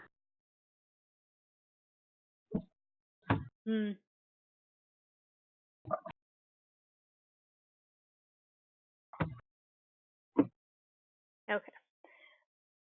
So as you approach and use Mage Hand to open up the flap of the tent, that weight on your shoulders gets even heavier, and you can't feel your legs. You feel as if you're pulled down into the ground so heavily that you can't move. and you haven't been able to get into the tent yet. Okay, that's... Dispel the mage hand. As soon as you let go of the mage hand, you feel some of your ability to move come back to you, although it's still oppressive from the detect magic. So is this effect something that seems to be native to the forest or to this specific area?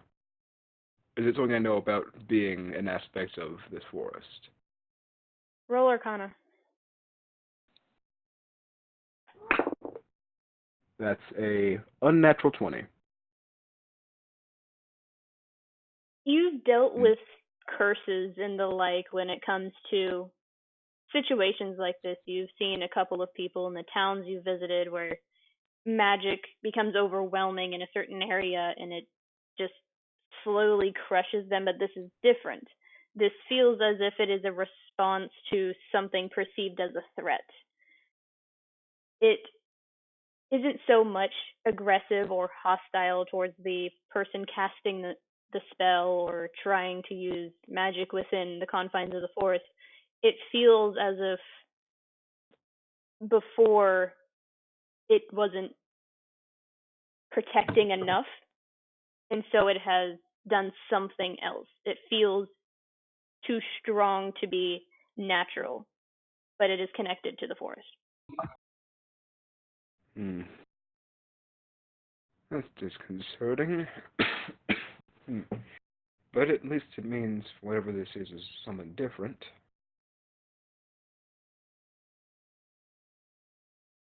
Who's keeping watch while Natali is looking through the small campsite?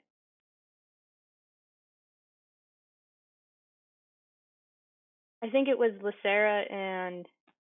Me. Who's keeping watch currently? I am with one hand on... I've got one hand ready with the javelin, and I've got my other hand on Cole to help him navigate around. Raiann has stepped forward at this point and is trying to keep an even distance between you three and Natali in case something would go wrong with Natali. I need you three to roll perception, Cole with disadvantage, because you can't see. Yeah, that's fair.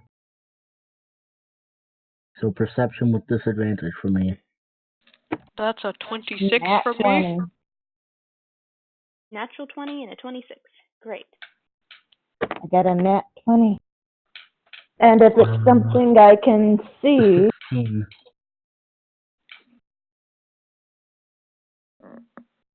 What was that? 16 for Coles. Okay. So if it's something that requires a dex save, if I can see it, I've got advantage. It does not require a dex save. However, Okay. Lithera, you're the first to notice it because you're so used to terrain like this. And then as soon as you notice, so does your barbarian friend. On the opposite side of this campsite, about 50 feet away, there is the descent of a large paw on the outskirts of this campsite. And then you hear this low, almost earthquake-like growl that seems thrown to distract elsewhere. In this lighting, you can't see exactly what it is. Currently, it does not seem outwardly hostile, although it does seem aggressive. Does it seem like it's a large creature? I'll put it to you this way, the paw is bigger than you. That's yes. Okay. Cool, be careful. And I tug his hand and upwards to point in the direction the creature is, and I say, "That's where the creature." Yeah, Cole, without any sort of light source, you can't really tell where she's pointing. No, I said I lifted his hand up and pointed his hand in the direction. Oh. He's still in complete darkness. So, Yes, but he'll be able to feel with his hand which direction. Yeah, it's because it's his own hand. It would give direction, I guess. A little bit, but I'll pointing say in- that because you guys knew you were headed west. When she motions your hand towards where she saw the creature, or rather part of the creature, it is to the northwest. It is slightly to your right. Okay.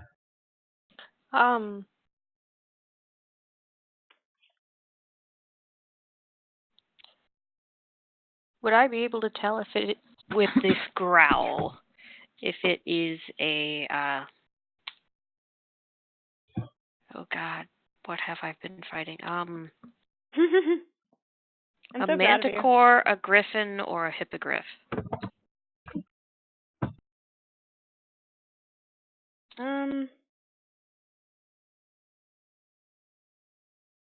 Yeah, actually, I fucking had to find my own notes. I just said it. Disaster over here. You do actually recognize it. It is a manticore. Oh, good.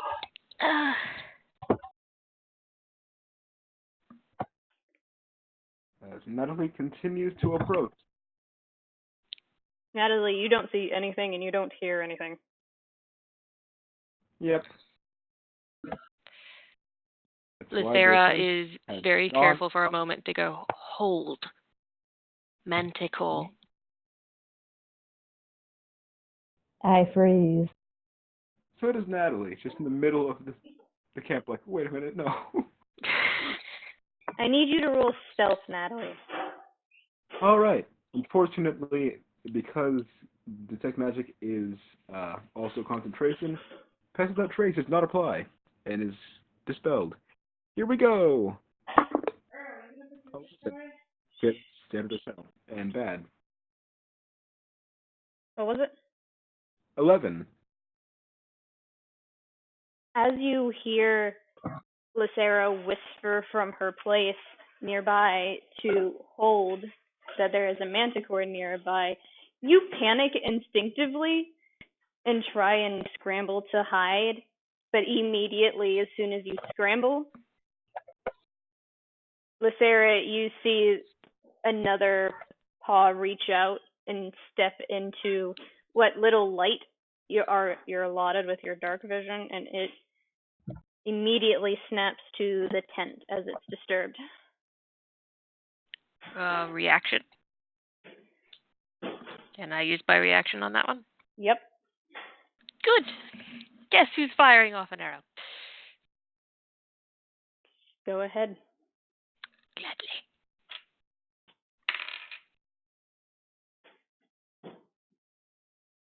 Unnatural 20. That hits.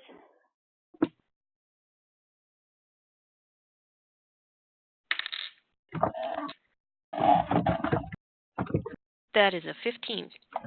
Because it hasn't seen you, this is technically a sneak attack.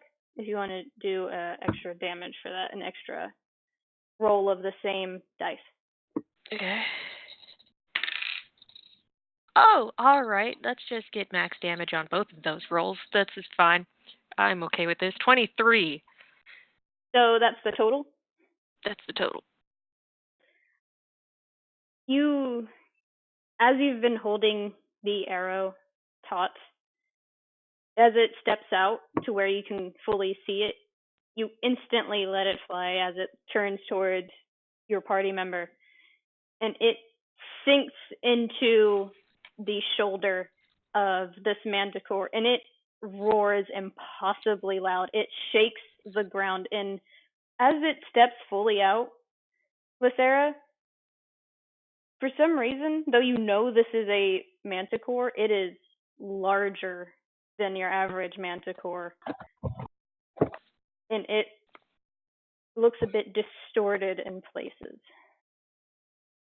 And it immediately whips its head towards you and snarls, ready to charge at you. Everyone roll initiative. Yay! Here we go. Kitty! I think your kitty's ready for initiative. Actually, he wants to get out of the room, so kind of the opposite. He's like, He "Oh, wants no, to fuck." run from battle. I get a 14. 11 again. 18. 22.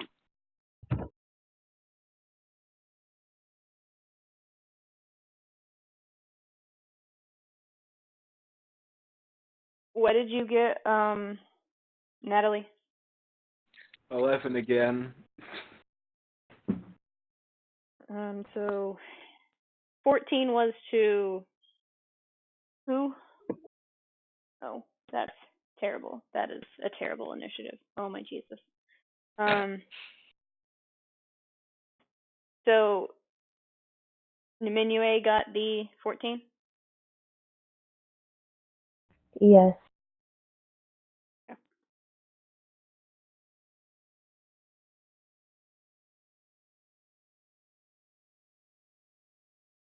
All right, since that was a reaction, Lithera, you're actually up first again. Awesome. It is growling at you now, not even focused on the tent where Natali had ducked down to try and hide and failed.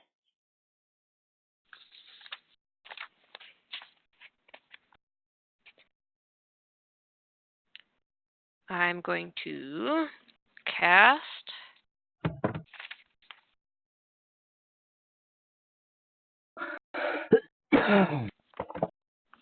I'm going to cast Lightning Arrow.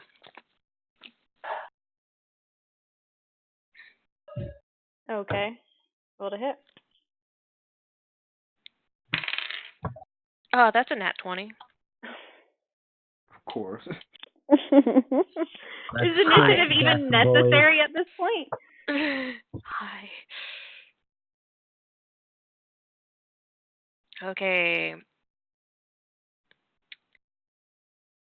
Transforms into a bolt of red lightning. Make an attack roll as normal. The target gets 4d8 lightning damage on a hit. So as you pull back the arrow with your bow, it crackles and starts to spark, and you let it loose as it shoots towards this manticore that had previously wanted to take a bite out of your friend, as far as you're concerned.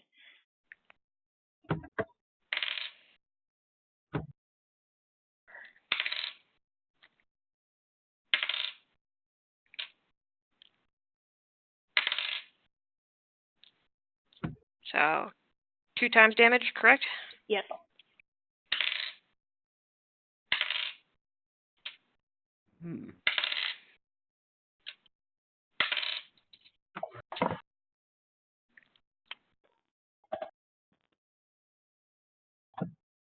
That would be 22. And any creature within 10 feet of the target must make a dexterity saving throw. And each of those creatures, if nearby, 2d8 damage. Wait, on am a I failed within 10 save. feet? Am I within 10 feet? What's the DC? DC for me? Yes. Da-da-da-da-da. One of them fails automatically. Don't even. 16. Ask So again, then am I fail. within? So is that 2d6 on top of that, or is it part of it? That's for creatures around that. That's just the 2d6. So probably since it was a crit, 48. Sorry, 48.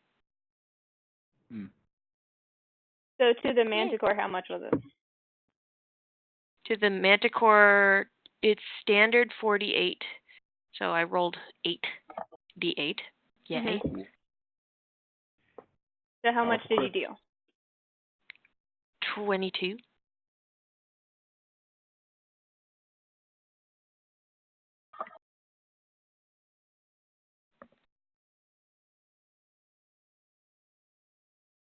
So that would be half of that? Oh, wait, I forgot a die. Where is my Colossus Slayer? I forgot to die. So would that be half of it or a different Another d8. roll? That's a different roll. So 22 to 27. Yay! So an extra 5? Mm-hmm. Both of the creatures that were near it failed their saves. So go ahead and roll. Okay. Here we go again, guys.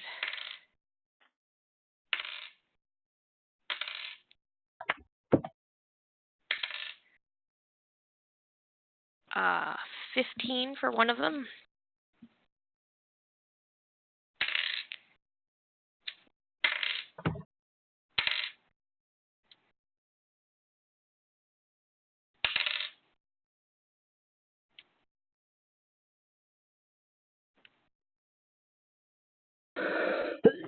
And 12 for the other.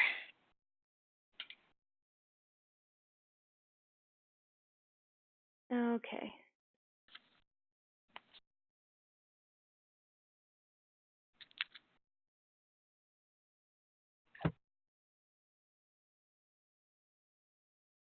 And probably as she was drawing back the blow, the Lichtenberg scars upon her seemed to glow.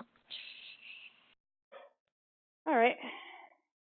As you draw back your bow for this and you see it fly, the scars from overuse of this particular spell in a different area which you were stuck in, they glow as it passes by your fingers and sinks directly into this manticore. And it howls in pain, shaking a bit as the electricity passes through it and then disperses off of it and hitting two other things that screech in pain. You cannot tell what's there. However, you do know now that there are two extra creatures. Is that your turn? That ends my turn.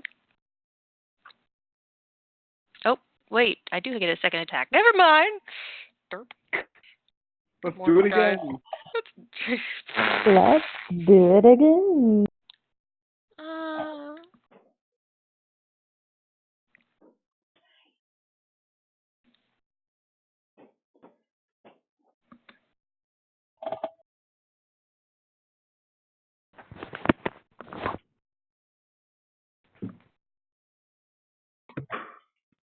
Oh, that was one of those. Oh, why not? Let's do another lightning arrow.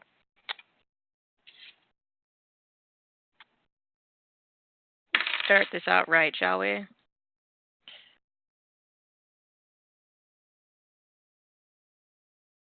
Uh, 23.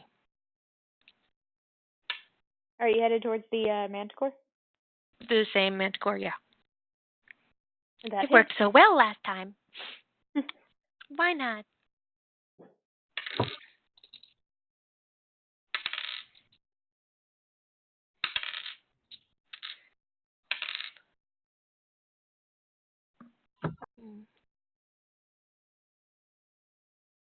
And Colossus Slayer. Okay, that's a 26 for damage. And 26? do the other two, 26 for damage. Do the other two make their saves?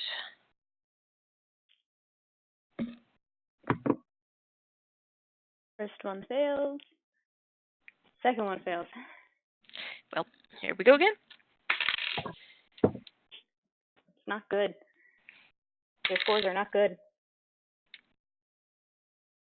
And they get Colossus Slayer as well.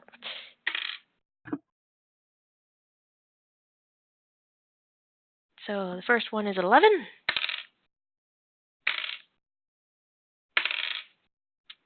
And the other one is 9.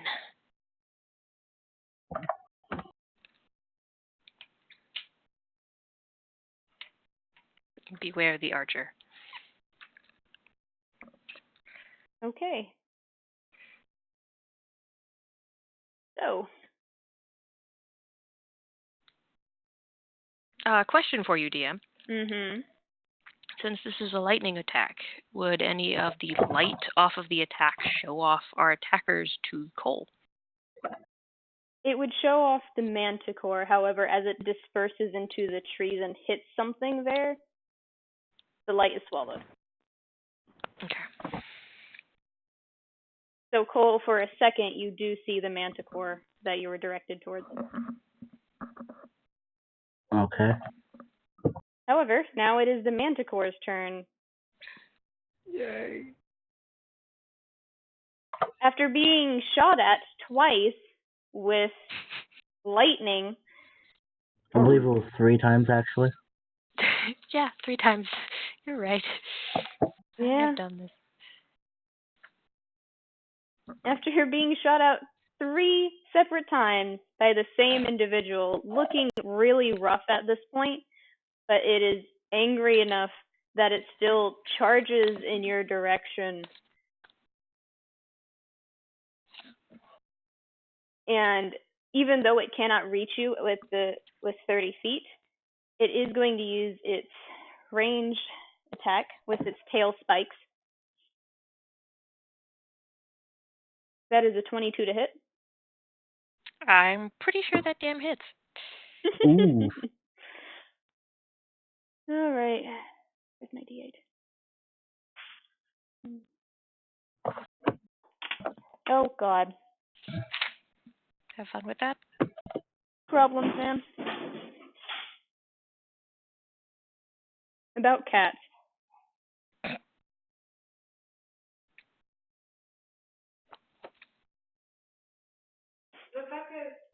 No, don't worry about it. I'll fix it. Go. Go. I'll fix it. Go. Go. I have a way of helping out Cole. I like to be in the. Oh, that's max damage. Cool. Oh, good.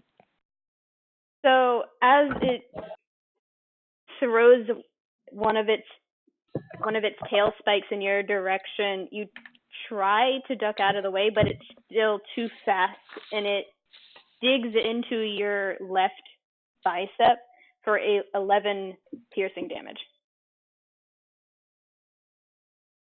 Oh, that's not as bad as I thought. All right.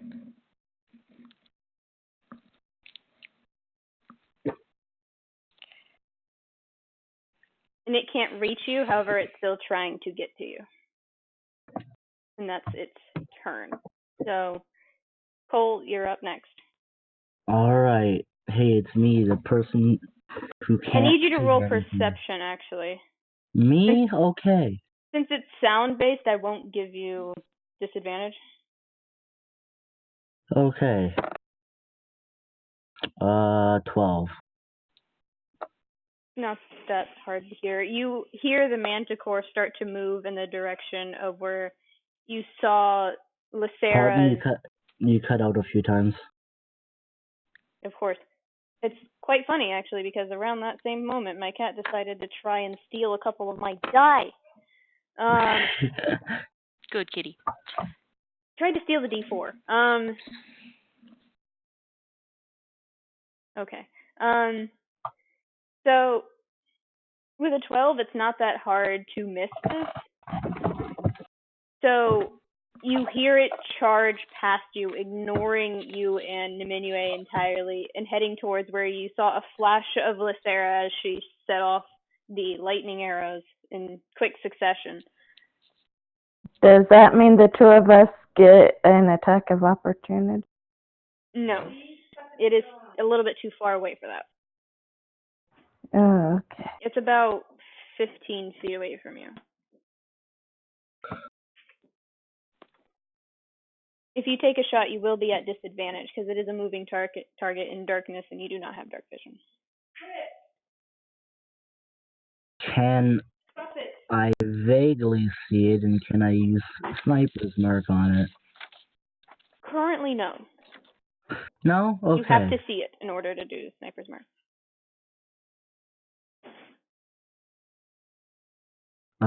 Let me just check. Do I have to do that as... Hold on. Where is it? I think it's sight-based. It'd be a little weird it's for a just a human gunfight. Okay. gunslinger to not have to use sight to Yeah. put a mark on someone. So, I am going to use a grip point to give myself focused aim. And that Okay. just lets me add my con modifier to any attack rolls All right. until the end of the turn. Are you taking a And shot? yes, I'm going to take some shots. All right. As I'm going to say right now, as he goes to aim, I'm going to let go of his arm, so I don't mess up his. Yeah. Okay, so I'm at disadvantage, correct? Yes. Okay. Also, I don't know how to do this because we didn't put this into effect because at level 1 you get the gunfighter where you choose a benefit based on what gun type you choose. Mhm. And obviously because I would have picked pistols, Yeah. it also says your attacks with pistols gain a +2 Yeah. to attack. Yeah. So we gotta reflect that on the character sheet after. So this is a +12. I got like literally everything except for 2 class features on that sheet. Yeah, Okay. that's fine. Okay, so this is +12. So much. Yeah. Just don't roll a nat 1. Yeah. Rolling that one. That's Okay, gonna be so fun for you. disadvantage. Roll 1. What's roll one? Roll 1. I'm just typing them both out and I'll tell you the higher one after. Unless they're the same exact roll. Alright. Does a 19 hit? 19 hit. Okay. Shot in dark, success. It doesn't have a high armor class.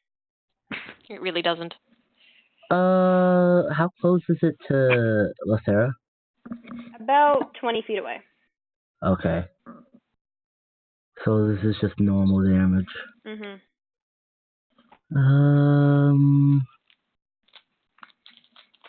Is there anything else I can do before I do damage? Nope, okay. I think this is just normal, the most normal damage I do. What is that?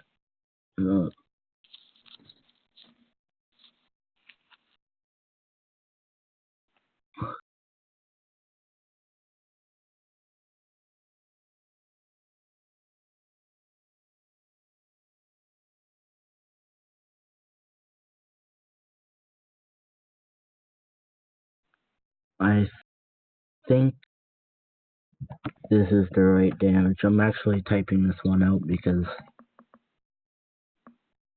I hate using D10s. Fair.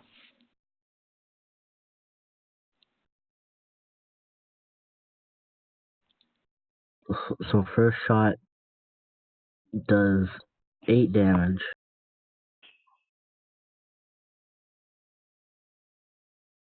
But I have 2 more shots, so let's go.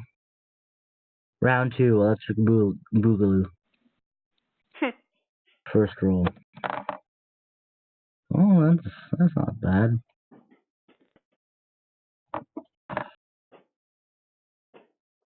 Second roll. Here's the net one. No, but certainly smaller. Does an 18 hit? Yep. Okay. Roll for damage. Nice nat 1 on the D10 dice bot. So an extra 7. Yep. 2 shots ring out initially, and the manticore staggers for a bit from what you can see, Lithera and Niminue, and it snarls and now looks in Cole's direction. It can't do anything, but it is stopped. So this last shot, I am going to expend 3 grit points. All right. That's to use 5, I think. No, I have 4. 4, okay. I didn't know if you used it, another... Wait, did I? Did you use focus aim twice? Yeah. No. Focus aim is... As far as I know, this is only your second grit point used. Well, one of his... Focus aim is until the end of the turn, not per shot. Okay. So it would be 4 grit points now. I'm using dead shot, and that gives me an additional +3 to hit. Okay. So it's +15 right now. It's not that hard to hit, but... I don't care. Nini knows the I AC. don't. It's really not that hard to hit. Okay. Easy. Literally that specific bonus alone would automatically make you hit as long as it's not a nat 1. So that's like a 26 to hit. That hits. Roll for damage. Okay. Are you ready for the other part of Deadshot? Because it lets me add more dice. Have fun. Time to do damage.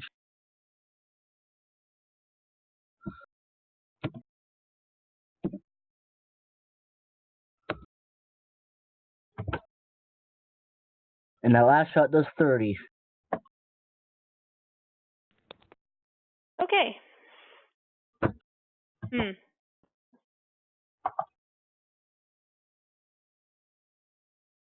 How do you want to do this? How do I want to kill it? Yes. I don't know. I'm just shooting in the dark here. The miraculous head. Okay.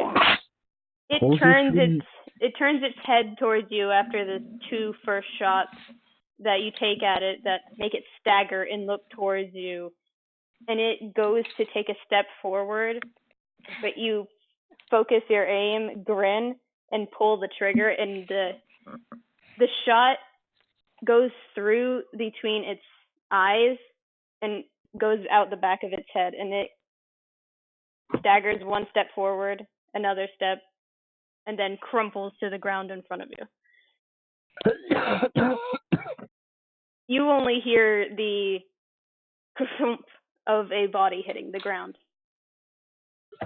Cole knows that sound all too well. And also just casually adds another grit point back up. And after a few moments, you and Lithera hear the skittering of leaving feet.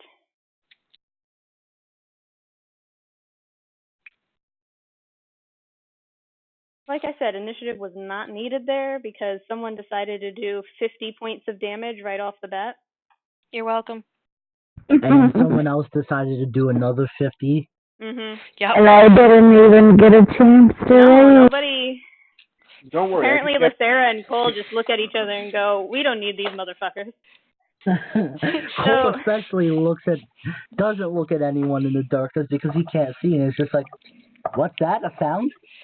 Bang. I mean, to be fair, they are the competent ones. It's that moment of, we got this. To be fair. So Lithera, with your dark vision, actually, Lithera and Natali and Niminue, you all look out and look at Cole because that's a human, that's a squish. And the manticore is completely still at his feet. Not even that's a human. That's a squish. Lithera just looks up and goes, well done. All I say is squish. Dear God. I did. Natali mouths the word thank you from, all the way across the field. and realizes, oh wait, he can't see. Then cast message. I tug at Cole's arm until he leans Lithera, are you down, going and to I go whisper, check up on Natali, who is currently hiding in the camp? Yes. Is your detect magic ritual still up? It's only been about a minute. It lasts 10 minutes, so it's still up. I'd say you'd been at this for about 3 minutes, because that was essentially 18 to 24 seconds of combat. The Manticore appeared and died very suddenly. It's 6 seconds of combat. Lithera and Cole just gave each other a knowing look in the dark and just obliterated it. It's 6 seconds of combat. I can't help this. I was going to try to help Cole out by using a daylight on this thing so that, we could see it, but he just Cole, I don't need no stinking dark vision. Yeah, I just need the muzzle of my gun. The muzzle flashes are all I need. The muzzle flashes of my gun will guide me to your heart. Natali, as Lithera approaches the boundaries of your detect magic, she fucking lights up.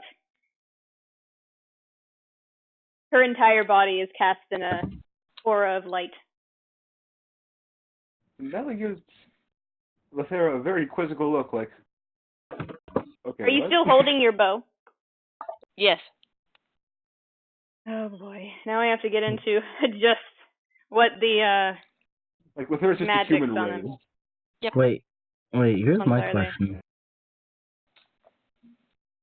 I actually have to find which schools there are more there are that aren't glowing than there are, or there are more aspects that are than are not. The only part that isn't is like her face area and her hands. It's like someone just dumped a glue stick all over her possession. I mean, not a glue stick, it's a glue stick. Right, Glow sticks. Glow sticks everywhere. Right, correct me if I'm wrong. Wouldn't Cole's gun be glowing from detect magic too? He's not within range. Oh. Yeah, too far. It's a 30-foot range. Oh. He's currently about 55 feet out from where she is. So but if he was in range, then his gun would be glowing. Should I torture you and ask what all the schools of magics are for each and every individual life? I was going to find them anyway. Here we go. Get ready. I actually have to find it. I wasn't expecting this to happen. Oh, Jesus. Hi, DM. I kind of especially didn't expect it from a thing that Natali openly said she would do. The detect magic. Lithera knows what she's getting into.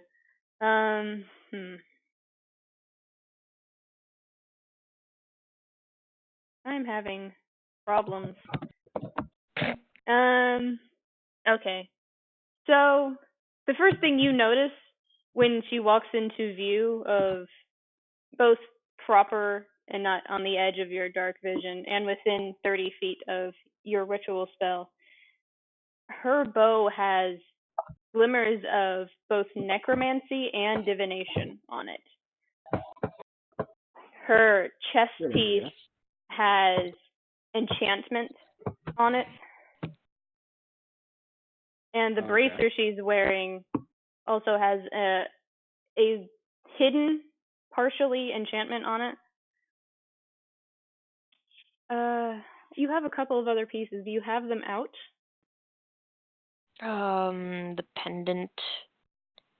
Is the bag of holding on your belt? Yeah, the bag of holding is definitely enchanted. Yes, indeed. So the pendant, the moonstone pendant that she's wearing, has traces of loose divination on it. So she's lit up like a fucking Christmas tree. You know what? Natali thinks for a second and is suddenly not surprised because, oh right, this is an adventure from 100 years ago. Of course they have all this stuff. Not to mention that ravens just seem to like to bother her, so. Yeah. Just knock knock. Is there anything in your head? Stupid bird. So, is Nana like next to the tent right now, or currently in the tent hiding? She tried to scramble in, and during the fight, she probably scrambled into the tent. Can't. Yep. A tent. Scrambled into the tent for some measure of hiding from the manticore that had quickly been dispatched by both the ranger and the gunslinger. All right. You are right next to the item that had lit up inside the tent.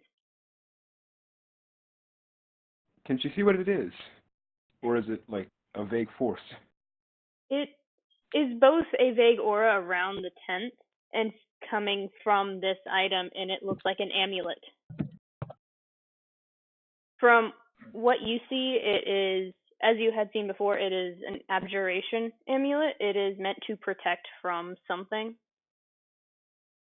All right.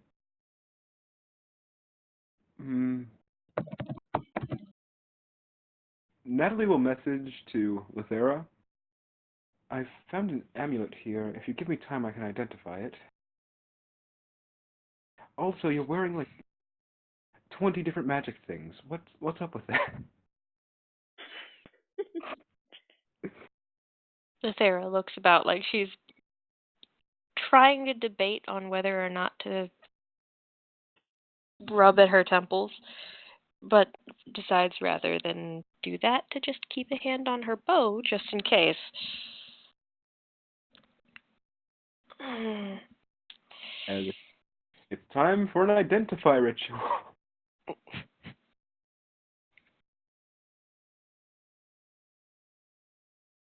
Which means 10 minutes of... So all of Lithera's you decide to settle in with other people there, and as Cole gets led to the area, Natali, as he walks in within range of you, his gun also lights up.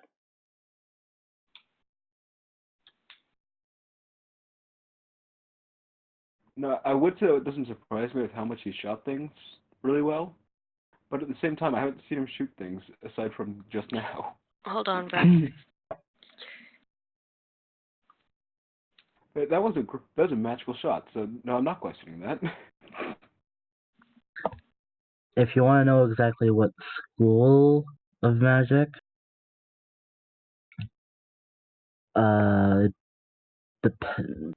it depends. Right, did we say that the gun can only handle the one kind of special ammo? Okay. Until he fixes it. Yes. Then the gun is evocation. Yeah. Again, not surprising at all.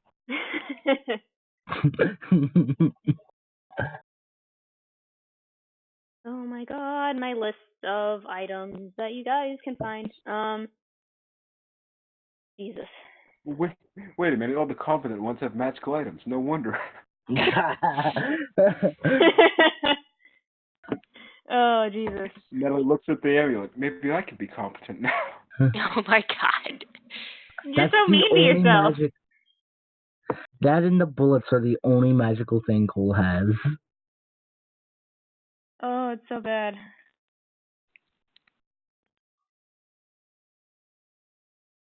Where is it? I have like 3 pages of specifically magical items, and I cannot find it in my 35-page document.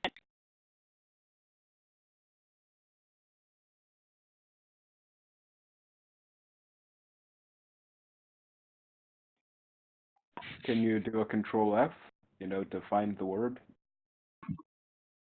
I wish I Press F could. to pay respects. Oops.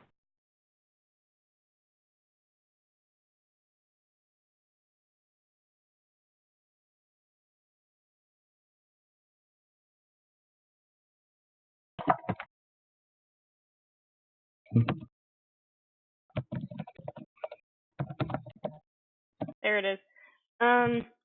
As you finish this ritual to figure out what this is, it is an amulet of protection from evil and good. It has been imbued with that specific spell. It's a one-time use over several days. It doesn't seem to be a heavy enchantment, but it does seem specific to what is protecting this tent from evil.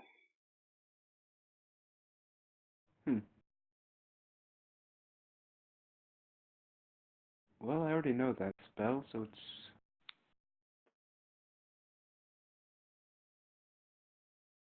Natalie looks a little unimpressed, honestly.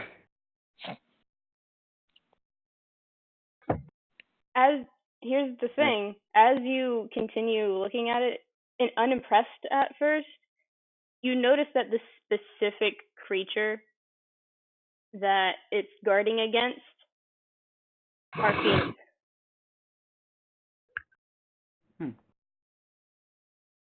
But the one that's on the tent is against aberrations. That's odd. But as of right now, you have found a seemingly discarded amulet of protection from evil and good, specifically against fiends. All right, Natalie will exit the tent and drop the detect magic because it's getting a bit cumbersome at this point with the wait. Cumbersome and blinding. Yeah. At least you have light. By the light. It's an assault on the eyes, and it's kind of hard to walk too. So as you let down that ritual spell, immediately it's as if that weight on your shoulders is no longer there and you can walk normally now. No longer half speed. So Natalie will take the amulet and walk out to the rest of the party. Apparently there was an amulet. It allows you to cast protection from evil and good once every few days or so. And the weird thing is it's protecting from a different thing than the aura around the tent.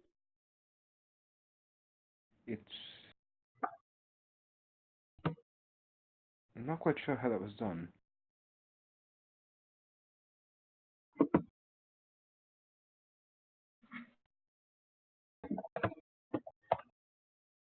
Well, Raiann actually speaks up after a bit, having been waiting and looking around, trying to see if anything else is coming. After a while of silence, for the most part, aside from very, very faint hissing that only Cole and Lithera hear, way off in the distance, just loud enough to be heard. I think that should go to Cole. Yes, I don't have much use for it myself, honestly. Cole, would you like it? Sure, why not?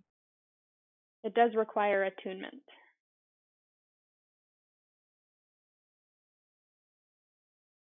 And then Natalie hands it over.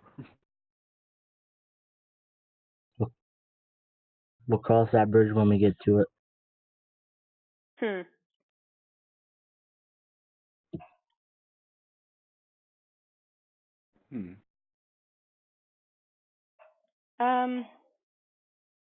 Roll perception, Lithera. Here we go again. Oh, God. Uh-oh. That's a 10. Uh-oh. As far as you can tell, everything seems fine thus far, aside from the faint hissing in the distance of a basilisk you managed to avoid. You're not sure if it's the same one or a different one. Great. Yeah. Uh-oh. Do you think we should try and set up this place a little bit further and try and stay here a little bit and have some place to return back to should we need it?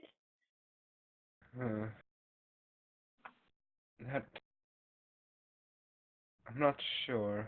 Whoever left here must have done so for a reason.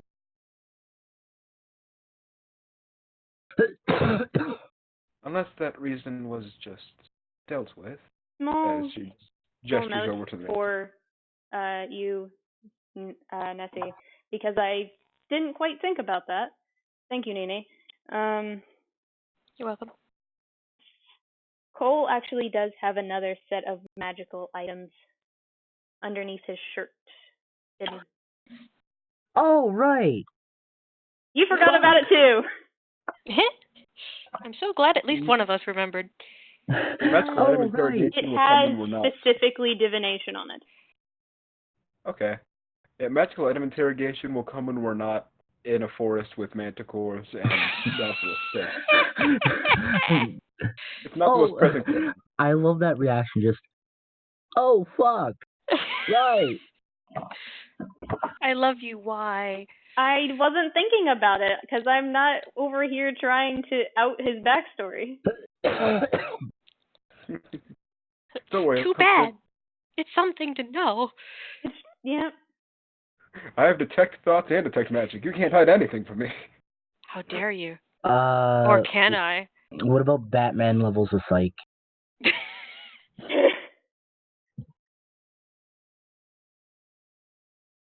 But yes, I'm not. Unless the manticore here was exactly what made them flee camp, then.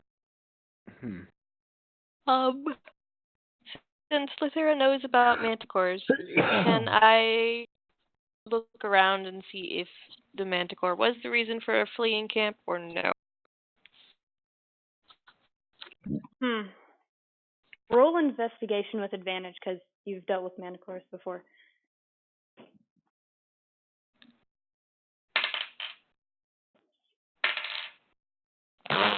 Okay. If need be, can Natali join in the search? Yeah, but it wouldn't help with advantage unless you're doing a separate roll. Separate check. Okay. Using the +8. Come on, dice. Oh, 18, so that's a 26. As Lithera is trying to figure out something, so getting slightly frustrated because she's dealt with this before. She should know how to figure out if this is the problem or not. You walk over to her and pat her shoulder, and it is the problem with the last people who were here. It was the reason why those who had come in here had fled, being unable to fight the manticore themselves. What is this giant claw mark with a tail pointing into the ground? Lithera, who had missed it, goes, oh. However, with that investigation check, you also do notice other prints, scratches along the ground that don't match your average. Wait, are we still totally in the dark? There's soft, there's soft ground in some spots, like something I dug up and then dug back down. So we're still totally in the dark, right? Yeah, Cole's having problems. Yeah. It's Cole's just gonna be like, can't I light a torch or something by now? Oh, yes. Natali holds a firebolt in her hand. Hey, look, light. As you do that, you once again feel that weight. Oh, God, I forgot. No, I have... Lithera shakes her head. Smartness. I have torches on me. We don't need to use magic for this. Good point. Snuffs it out. Are you lighting a torch? Yes. As you light the torch, for some reason, for fire, it doesn't light as much as it probably should. However, it does give you perspective as to where you are for about 15 feet. Oh, so that's where we are.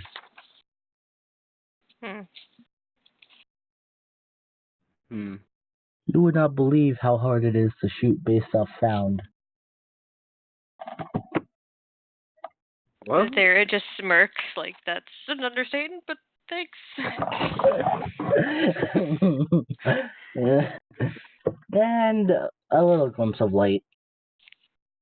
Well, Just a little.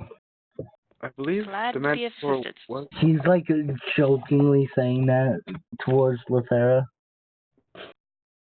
Lithera, glad to be of assistance.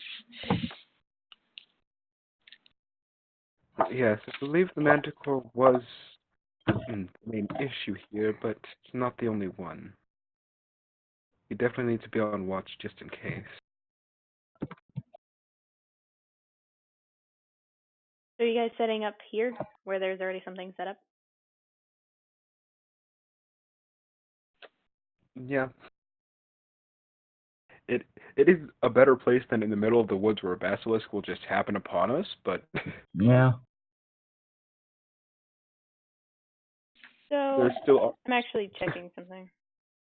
Oh I was no. about to say, didn't Nessie say that they could do the thing? What thing? What thing? There was like... Shit. What is that goddamn spell? I have a list of them. I do not doubt this at all. There's one that Tiny makes hut. like... That. What? Right.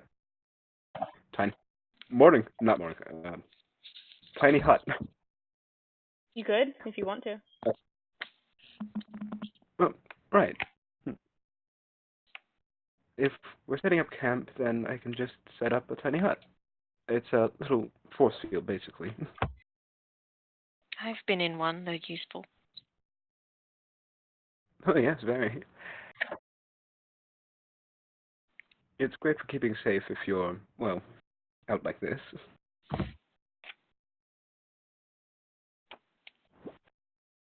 All right. So as you Nope. set up for this ritual, Cole, you take a few steps over to the Manticore, and then you look at your gun for a moment, checking the name on the barrel. It's her name. She seems to be haunting you today. Yes, the tragic backstory.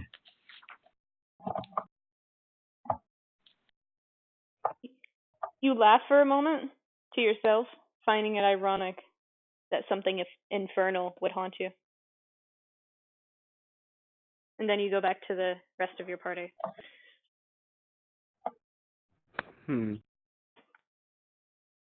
By this point, the ritual has completed, and there is a tiny hut surrounding the nearby area. A tiny hut.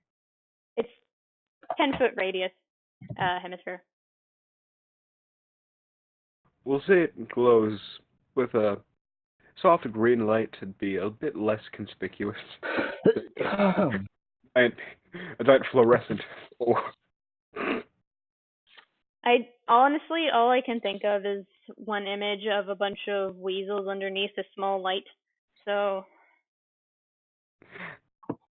all I can think of is all I can think of is the sea bear circle. because of tiny hut, nothing outside of it can see into it. It's as if there's nothing there. It's a sea bear circle. What? It's a reference to a very, very specific episode of SpongeBob. It's a sea bear circle. Oh no. We need to end this session. But why? Oh my god. It's not like it's 2 a.m. or anything. Nope.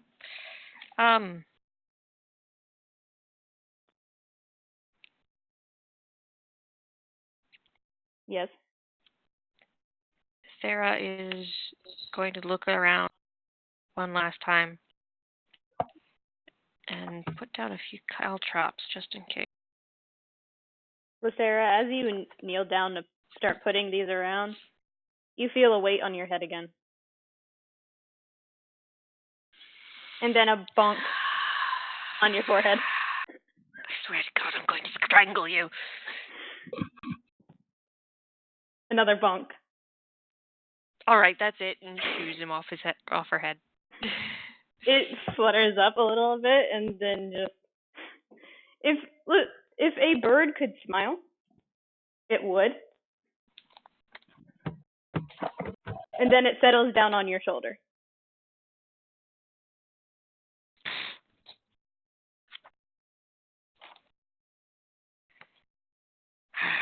Are you done? It looks at you, looks back at the party, back at you, and then just lightly taps the end of its beak against your cheek.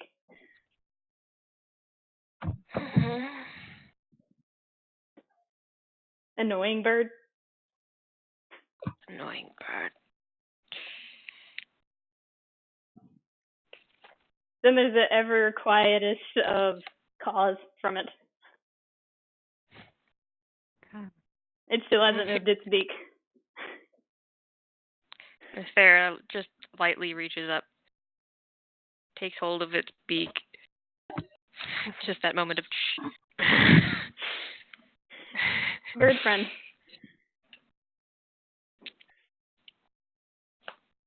That's a raven.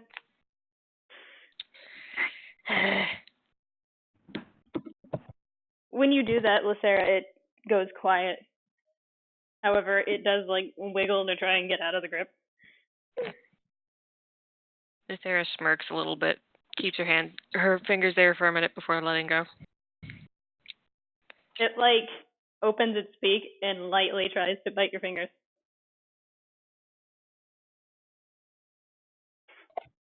It's not really a good attempt.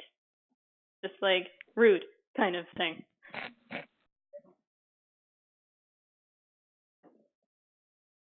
Like the playful bite of a cat when you mess around with it too much. It's like, ah. Yep. But a raven. But now it's quiet. Lithera shakes her head and continues placing her caltrops.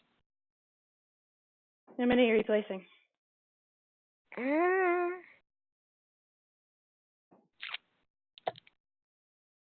Within 10 feet.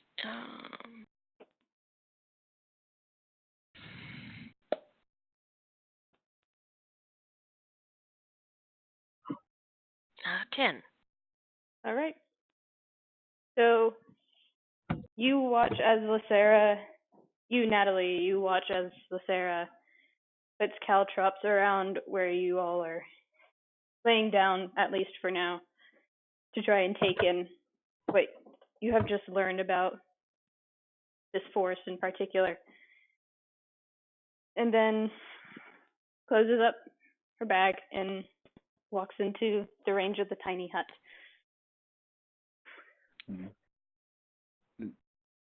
While we have this moment of rest, Natali will make note of the amulet being set to repel fiends. It seems oddly specific. And with that, we're going to call it a night.